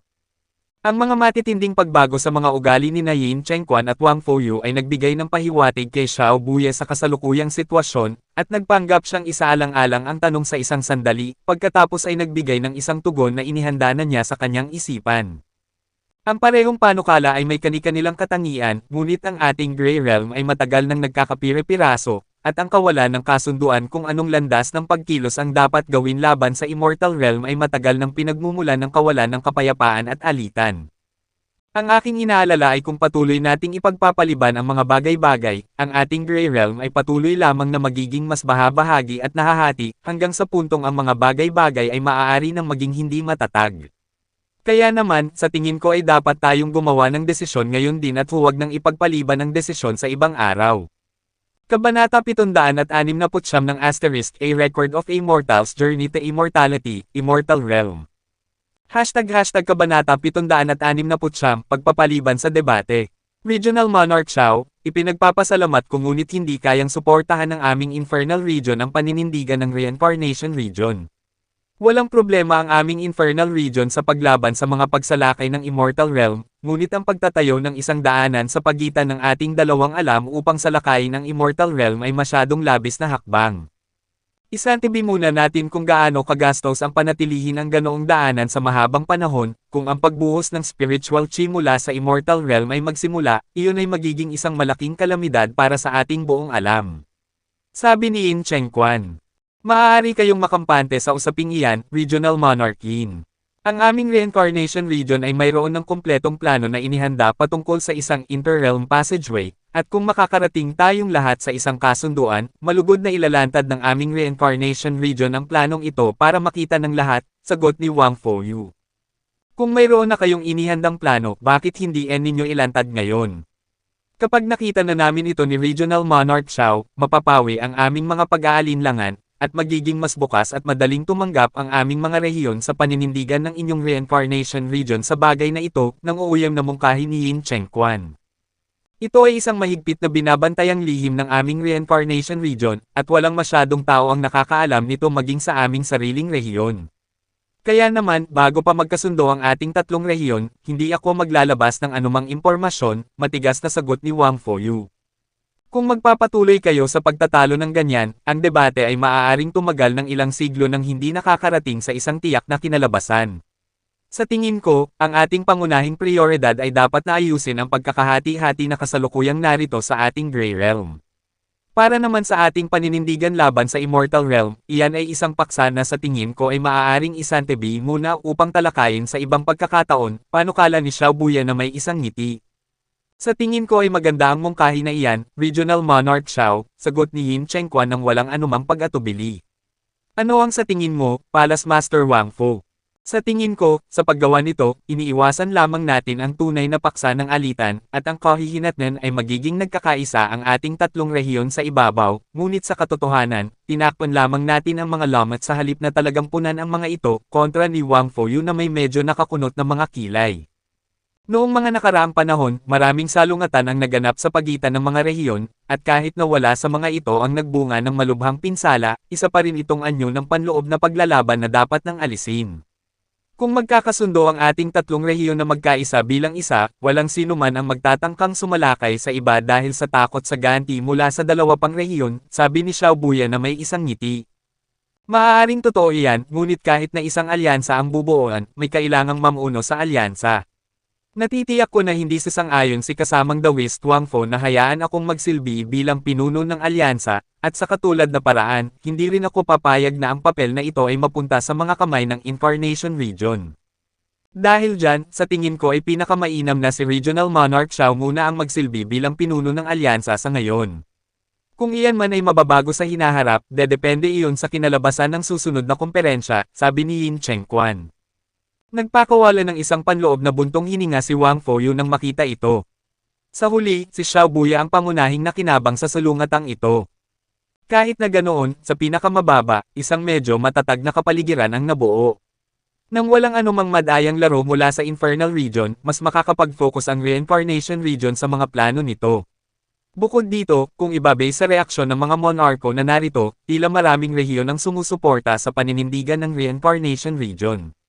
Dahil may mas mahabang panahon para sa Reincarnation Region na makuha ang panig ng mga mas maliliit na rehiyon, may kumpiyansa si Wang Fuyu na magagawa niyang makakuha ng isang napakalaking tagumpay sa susunod na komperensya. Dala ang kaisipang iyon, tumango si Wang Fuyu habang sinasabi, walang pagtutol ang aming Reincarnation Region sa panukalang ito. Hindi na sinubukan ni Xiao Buya na kontrahin ang kinalabasang ito, at ngumiti siya habang sinasabi, tunay akong nagagalak na makatanggap ng isang marangal na papel, at titiyakin ko na bababa ako sa pwesto kapag may kinalabasan na sa susunod na komperensya. Dahil sa kinalabasang ito, walang botohan na kinailangan sa ngayon, at nagpanukala si Yin Chengquan, kung ganoon, magpasya tayo sa oras para sa susunod na komperensya. Kuwait, ilang sandali pa ay natapos na ang komperensya, at ang mga tribo mula sa Reincarnation at Black Rope Region ay umalis na mula sa Fallen Lake area, naglalakbay patungo sa mga pintuan ng lungsod ng Osiris City. Sa gitna ng mahabang linya ng mga karwahe, ang karwahe ng San Miao Tribe ay medyo karaniwan lamang at hindi kapansin-pansin, at sina Miao Shou at Miao Gao ay nakaupo sa loob nito. Ama, sa tingin mo ba ay ang tatlong iyon ang responsable sa nangyari sa Osiris City? Biglang nagtanong si Miao Shou sa isang mahinang tinig. Agad na gumawa ng senadorias ng pagpapatahimik si Miao Gao nang marinig ito, pagkatapos ay sumagot sa pamamagitan ng voice transmission, anuman ang kinalaman nila roon, huwag mo kailanman babanggitin ang tatlong iyon sa kahit kanino. Hindi natin sila kailanman nakatagpo, at hindi natin alam ang tungkol sa kanilang pag-iral, nauunawaan mo ba? Tumango si Miao Shou bilang tugon, pagkatapos ay lumingon upang tumingin sa labas ng bintana ng karwahe na may mapagnilay-nilay na ekspresyon.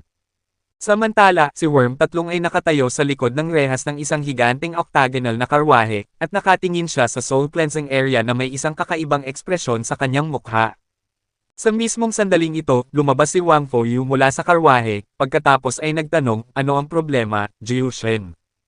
Hindi ko mapigil ang maramdaman na ang buong komperensya na iyon ay napakakaiba, Tiyo Wang Fu. Ano kaya ang posibleng nangyari upang magdulot ng ganoong matinding pagbabago sa ugali ng Infernal Tribe? Tanong ni Worm 3 na may medyo nakakunot na mga kilay. Hindi ko alam ang sagot dyan, ngunit sa anumang kaso, ang kinalabasan ay isang positibong bagay para sa atin, sagot ni Wang Fuyu na may isang ngiti. Inihanda natin ang lahat ng mga hakbang na iyon kung sakaling sumubok si Yin Chengquan ng anumang madayang bagay, ngunit natutuwa ako na natapos ang mga bagay-bagay ng mapayapa tulad nito, sabi ni Worm 3 na may sarili ring ngiti. Kuwait. Sa loob ng Baleful Cleansing Ponds, ang projection ng puting lobo ay buong pagmamalaking umaaligid sa langit habang bahagyang humihingal. Hindi kalayuan sa harap nito ay nakatayo ang Spiritual Sense Avatar ni Yin Chengquan, at isang malaking butas ang sumabog sa dibdib nito, na halos hamati sa katawan nito sa dalawa, habang ang mga mata nito ay ganap ng mapusyaw at walang buhay. Malamig na sumanghal ang projection ng lobo bago lumipad pabalik sa glebela ni Liu Qi, habang ang mga labi ng Spiritual Sense Avatar ni Yin Chengquan ay naglaho at naging mga tuldok ng malabong liwanag. Nakatayo sa tabi ni Liu Qi, ang kutis ni Weeping Soul ay putlang-putla na parang patay, at halos hindi na niya kayang manatiling nakatayo. Ang apat na instrumentong pangmusika sa paligid ni Liu Qi ay nagbalik sa pagiging apat na bola ng itim na liwanag na lumipad pabalik sa kanyang katawan, kung saan nagsimula na siyang bumagsak sa lupa, na hindi na kayang panatilihing tuwid ang kanyang sarili. Isang guhit ng asul na liwanag ang lumipad upang suluhin siya, kung saan sumunod ang paglitaw ni Han Li sa kanyang tabi na may mga kilay na mahigpit na nakakunot dahil sa pag-aalala. Ayos lang ako, Master, labis ko lamang na nagamit ang kapangyarihan ng aking kaluluwa mula sa pagtugtog ng Crying Soul Melody ng napakahabang panahon, paninigurado ni Weeping Soul na may isang pilit na ngiti. Gayunpaman, ang pag-aalala ni Han Li ay hindi nabawasan ng marinig ito. Sa sandaling ito, si Weeping Soul ay nasa isang napakasamang kondisyon. Ang kanyang mukha ay ganap ng nawalan ng kulay, at ang kanyang aura ay naging labis na mahina. Kahit na huminto na ang Crying Soul Melody, ang kanyang aura ay patuloy pa ring humihina sa bawat segundo. Nagtaas ng kamay si Han Li upang magpatawag ng ilang itim na tableta, na lumipad lahat sa bibig ni Weeping Soul, at sa parehong oras, nagpasok siya ng isang serye ng mga incantation seal sa kanyang katawan upang matulungan siyang matuno ang mga tableta ng mas mabilis. Isang patong ng itim na liwanag ang lumitaw sa katawan ni Weeping Soul, ngunit wala itong masyadong epekto. Lalo pang nagdilim ang ekspresyon ni Hanli nang makita ito, at pansamantala siyang nawala ng ideya kung ano ang gagawin. Sa mismong sandaling ito, bumaling si Liuchi kay Weeping Soul, at isang bagzo ng malabong liwanag ang sumabog palabas ng kanyang glabella bago naglaho sa loob ng katawan nito. Isang patong ng malabong liwanag ang agad na lumitaw sa paligid niya, at isang pahiwatig ng kulay ang mabilis na nagbalik sa kanyang mga pisngi, habang ang kanyang aura ay agad ding naging matatag. Sa tulong ni Hanli, nagawa niyang makaupo, at ang kanyang aura ay mabilis na nagsimulang bumawi, na nagdulot ng malaking kaluwagan kay Hanli. Gaya ng inaasahan, ang mga kapangyarihan ng isang Dao Ancestor ay higit na lampas sa isang semi-high zenith cultivator na katulad niya. Lumipad si Fox tatlong patungo sa tabi ni Liuchi na may nasasabik na ekspresyon, ngunit bago pa man siya magkaroon ng pagkakataon na magsalita, bumaling si Liuchi kay Hanli na may apurahang ekspresyon habang sinasabi, hindi ito ang oras upang magdiwang. Malamang na si Yin Chengquan ay papunta na rito.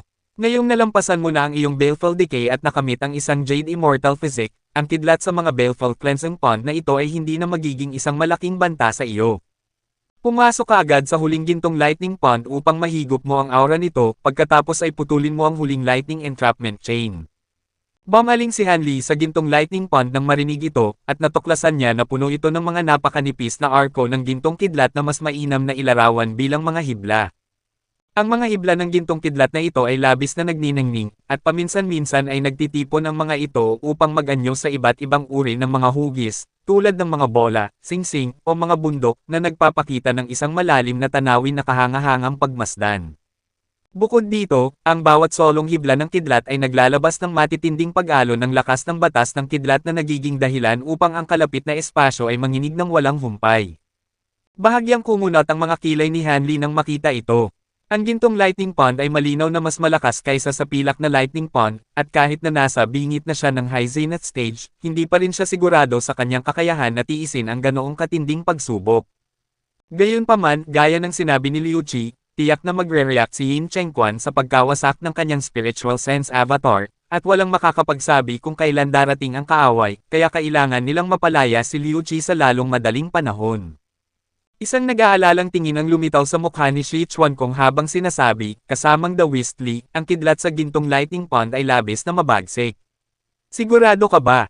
Bago pa man siya magkaroon ng pagkakataon na matapos, sumabat si Hanli, makaasa ka, kasamang The Wistly.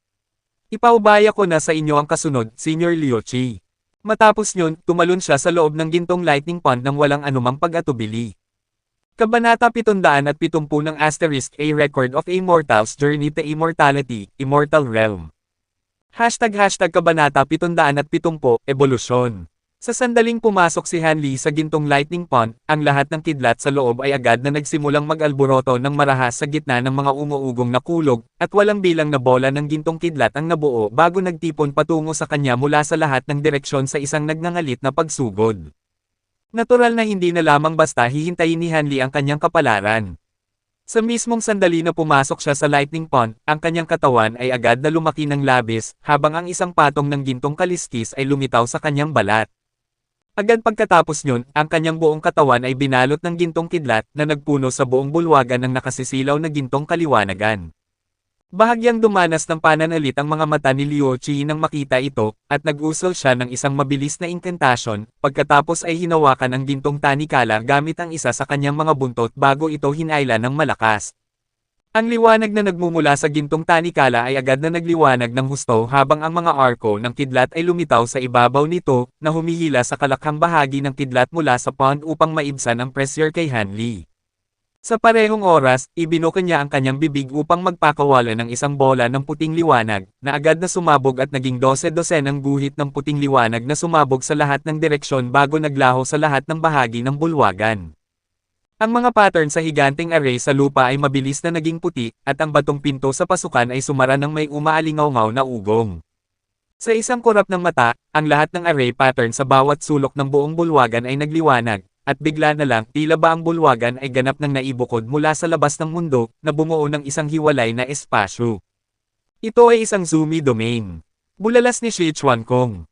Kakasimula pa lamang magpakawala ni Liu Qi ng isang uri ng spatial secret technique na may kakayahang ganap na putulin ang isang lugar mula sa labas ng mundo, at kung may isang tagalabas na nagnanais na pumasok sa espasyong ito, ang tanging pagpipilian nila ay ang ganap na wasakin ito. Matagal na tumitig si Shi Chuankong kay Liu Qi, pagkatapos ay biglang lumipad patungo sa pilak na lightning pond. Ano ang ginagawa mo, kapatid na Shi? Nagmamadaling nagtanong si Fox 3. Ang baleful chi sa aking katawan ay hindi pa ganap na naililinis, kaya ipagpapatuloy ko ang aking baleful cleansing, sagot ni Shi Chuankong na may isang ngiti. Nasaksihan mo ang kapangyarihan ng Silver Lightning Array kahit si kasamang Daoist Li ay bahagya lamang na nagawang mabuhay roon. Sa halip na kumuha ng ganyang kalaking panganib ngayon, dapat kang maghintay hanggang sa ganap na mapalaya si Patriarka Liu Qi, payo ni Fox 3 na may medyo nakakunot na mga kilay. Sa kasalukuyan, ang sitwasyon sa labas ay patuloy na nagbabago, at ang mga kaaway ay maaaring dumating sa anumang sandali, kaya hindi ko na kayang magpaliban pa. Salamat sa iyong pag-aalala, kapatid na Fox, ngunit kailangan kong pumasok sa lightning pond na ito kahit na mamatay ako sa loob. Sagot ni Shi Chuankong na may determinadong ekspresyon, pagkatapos ay tumalon sa loob ng pilak na lightning pond bago pa man magkaroon ng pagkakataon si Fox 3 na magsalita ng anuman. Wala nang nagawa si Fox 3 kundi ang umiling bago ibinaling ang kanyang tingin sa gintong lightning pond. Habang lumilipis ang oras, ang gintong kidlat sa loob ng pond ay nagsimula ng mag-anyo ng iba't ibang bagay tulad ng mga lightning bead at lightning ring, na lahat ay walang awa na nagpapakawala ng pagsalakay kay Han Li. Kahit na ang pisikal na katawan ni Han Li ay nakarating na sa high zenith stage, nahihirapan pa rin siyang tiisin ang atake, at ang kanyang balat ay naging matingkad na pula, habang ang kanyang buong katawan ay tadtad ng walang bilang na maliliit na sugat na nagdurugo na naghihilom sa kasing bilis ng paglitaw ng mga ito. Ang mga mata ni Han Li ay mahigpit na nakapikit habang nananatili siyang ganap na walang kibo sa gintong lightning pond, ngunit ang mga ugat ay bumubukol sa kanyang noo, at ang lahat ng kanyang kalamnan ay walang tigil sa paggalaw. Malinaw na tinitiis niya ang hindi mailarawang paghihirap, ngunit sa parehong oras, pinatatakbo rin niya ang kanyang Great Universe Origin Arts upang protektahan ang kanyang sariling mga panloob na organo. Matapos matiis ang tatlong naunang lightning pond, nakakuha na siya ng maraming lihim tungkol sa mga ito, at nagpahintulot sa kanya na higit na mabilis na higupin ang aura ng lightning pond kaysa noon. Sa kasalukuyan, napakahalaga ng bawat segundo, at kailangan niyang higupin ang aura ng gintong lightning pond sa kasing bilis ng kanyang makakaya, pagkatapos ay putulin ang gintong tanikala. Hindi nagtagal, ang mga arko ng gintong kidlat ay nagawang sumire sa mga depensa ng kanyang balat, at agad na bumaon ang mga ito sa loob ng kanyang katawan, na nagwawasak sa lahat ng laman at meridian na nadaranan ng mga ito. Ang mga kapangyarihan ng batas ng kidlat na nakapaloob sa mga arko ng kidlat ay mabilis ding kumalat sa kanyang katawan, na tumama sa kanya gamit ang isang namamanhid na sensasyon na ganap na nagpatigil sa kanya habang ginagawa rin siyang hindi makontrol ang sirkulasyon ng sarili niyang immortal spiritual power. Natural na labis na nabahala si Han Li sa pag-unlad na ito. Dahil ang kanyang katawan at ang kanyang immortal spiritual power ay kapwa nasa isang hindi maikilos na estado, nawalan siya ng kakayahan na umalis sa lightning pond. Isang pahiwatig ng galit ang mabilis na umusbong sa kanyang puso, at labis siyang nagalit na hindi siya binigyan ng babala ni Liu Qi tungkol dito ng maaga.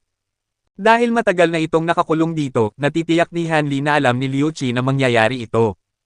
Gayunpaman, hindi ito ang oras upang magturuan ng daliri, at napilitan si Han Li na ituon ang lahat ng kanyang pagsisikap sa paglaban sa pagbuhos ng mga kapangyarihan ng batas ng kidlat. Gayunpaman, ang mga kapangyarihan ng batas ng kidlat na ito ay labis na mabagsik, at umaagos ang mga ito sa kanyang katawan sa anyo ng mga alon, na nagpapulala sa namamanhid na sensasyon. Isang bugzo ng mga kapangyarihan ng batas ng kidlat ang sumabog din sa kanyang isipan at bumalot sa kanyang kaluluwa, na naging dahilan upang ang kanyang spiritual sense ay maging stagnant din. Kasunod ng pagkamatay ni Yinguwa, ang infernal soul bug sa kanyang kaluluwa ay nanatiling ganap na walang kibo, na tila ba ito ay namatay na, ngunit sa harap ng pagbuhos na ito ng mga kapangyarihan ng batas ng kidlat, bigla itong nagsimulang magpumiglas ng marahas habang nagpapakawala ng matitinding hiyaw sa isang naghihirap na paraan. Sa parehong oras, desperado itong sumusubok na bumaon ng mas malalim sa kaluluwa ni Han Li upang makatakas mula sa mga kapangyarihan ng batas ng kidlat, ngunit huli na ang lahat, at ang mga gintong lightning rune ay nagsimula ng sumabog sa katawan nito. Ang infernal soul bug ay biglang mabilis na lumaki ang laki, kung saan sumunod ang pagkapandi nito at naging isang ulap ng itim na chi sa gitna ng isang mapurol na kalambog. Marahas na nanginig ang kaluluwa ni Hanli, na naging dahilan upang magdilim ang kanyang paningin sa isang sandali, ngunit ang kaguluhan ay hindi ganoon kalubha, at gamit ang kanyang napakalaking spiritual sense, mabilis siyang nakabawi. Ang infernal soulbug sa kanyang kaluluwa ay palaging isang alalahanin para sa kanya. Marahil ay hindi na ito makakagawa ng anuman ngayong patay na si Hingguo, ngunit sa huli, tiyak na hindi magandang bagay na magkaroon ng ganoong potensyal na banta na nagtatago sa kanyang kaluluwa, at ang pagkawakas nito ay nagdulot ng malaking kaluwagan sa kanya. Gayunpaman, ang kanyang kaluwagan ay mabilis na nagbago sa pag-aalala muli nang ang kapangyarihan ng kanyang Great Universe Origin Arts ay mabilis na natanggal dahil sa pagbuhos ng mga kapangyarihan ng batas ng kidlat, kung saan nagsimula nang pumasok ang mga kapangyarihan ng batas ng kidlat sa kanyang mga panloob na organo. Nagpakawala ng isang impit na daing si Hanli habang ang dugo ay nagsimulang pumatak mula sa sulok ng kanyang mga labi, at sa mismong sandali na nag-iisip siya na gumawa ng ilang marahas na hakbang, ang 72 Asher Bamboo Cloud Swarm Sword sa kanyang dantian ay biglang bahagyang gumalaw, pagkatapos ay nagsimulang lumunin ang lahat ng papasok na kapangyarihan ng batas ng kidlat. Bahagyang natigilan si Hanli nang makita ito, kung saan sumunod ang paglitaw ng isang pahiwatig ng kagalakan sa kanyang mga mata. Hindi niya alam kung bakit ito nangyayari, ngunit ang mga kapangyarihan ng batas ng kidlat sa kanyang dantian ay naglaho, na nagpahintulot sa kanya na muling makuha ang kontrol sa immortal spiritual power doon.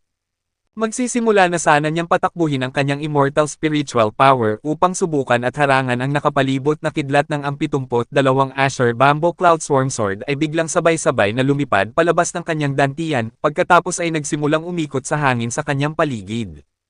Habang ginagawa ito, mabilis nilang nilamon ang mga kapangyarihan ng batas ng kidlat sa loob ng lightning pond, na ginagawa ito ng may matinding pananibik at apura.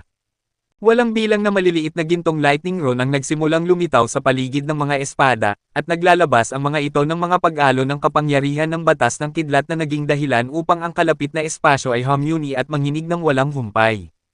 Samantala, ang mga kapangyarihan ng batas ng kidlat sa katawan ni Hanli ay mabilis na naglalaho, pati na rin ang namamanhid na sensasyon na nagpatigil sa kanya sa buong panahong ito.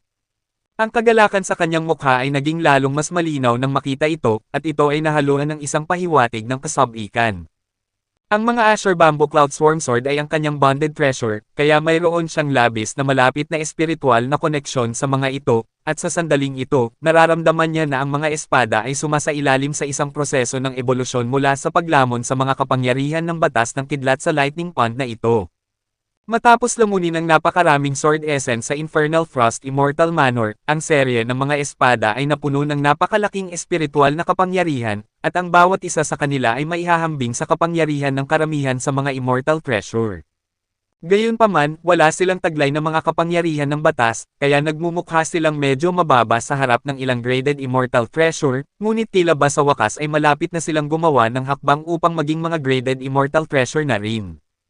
Pinigilan ni Hanli ang kasabikan sa kanyang puso habang muling pinatatakbo ang kanyang Great Universe Origin Arts upang protektahan ang sarili niyang katawan, hinaharangan ang nakapalibot na gintong kidlat habang maingat na pinagmamasdan ang kanyang mga Asher Bamboo Cloud Swarm Sword. Ito ang kanyang mga bonded treasure, at kailangan niyang tiyakin ng ganap na walang anumang pinsala ang mangyayari sa mga ito. Isang pahiwatig ng gulat ang lumitaw sa mukha ni Fox 3 nang makita kung ano ang nangyayari sa gintong lightning pond, at ibinaling din ni Liu Qi ang kanyang tingin kay Hanli na may interesadong ekspresyon. Ang 72 Asher Bamboo Cloud Swarm Sword ay mabilis na umaaligid sa paligid ni Hanli, at ang mga lightning loron sa paligid ng mga ito ay mabilis na lumalaki ang laki, habang ang mga kapangyarihan ng batas ng kidlat na kanilang inilalabas ay patuloy ding nagiging mas mabagsik. Ang mga lumilipad na espada mismo ay mabilis ding lumalaki ang laki, na umabot na sa laki ng ilang dosenang talampakan, at kahawig ng mga ito ang 72 piteng na masayang lumalangoy sa lightning pond habang nilalamon ang mga kapangyarihan ng batas ng kidlat sa loob na parang 72 walang katapusang balon. Hindi na nagulat si Hanli nang makita ito. Alam niya na ang mga kapangyarihan ng batas na nakapaloob sa isang immortal treasure ay may kaugnayan sa mga materyales na ginamit upang pinuhin ito, ang espiritual na kapangyarihan na taglay nito, at ang antas kung paano ito inalagaan. Kung ang isang immortal treasure ay pinuhin mula sa mababang uri ng mga materyales o may hindi angkop na katangian, may napakalaking tsansa na maaari itong mabasag sa panahon ng pagpapasok ng mga kapangyarihan ng batas. Mga pambihirang materyales ang ginamit upang pinuhin itong mga Asher Bamboo Cloud Swarm Sword, at nagtataglay din ang mga ito ng napakalaking espiritual na kapangyarihan. Bukod pa riyan, inalagaan ang mga ito sa loob ng katawan ni Hanli o sa loob ng profound heavenly gourd sa buong panahong ito, at sa ganoong katatag na pundasyon, natural lamang na makatwiran na maaari silang maglaman ng napakalaking dami ng mga kapangyarihan ng batas. Pinigilan niya ang sarili na itaas ang seryeng ito ng mga lumilipad na espada upang maging mga tunay na immortal treasure sa buong panahong ito dahil hindi siya makahanap ng isang pinagmumulan ng mga kapangyarihan ng batas na may sapat na dami upang suportahan ang prosesong ito, ngunit ang pagkakataon ay biglang kusang nagpakita sa kanyang harap ngayon.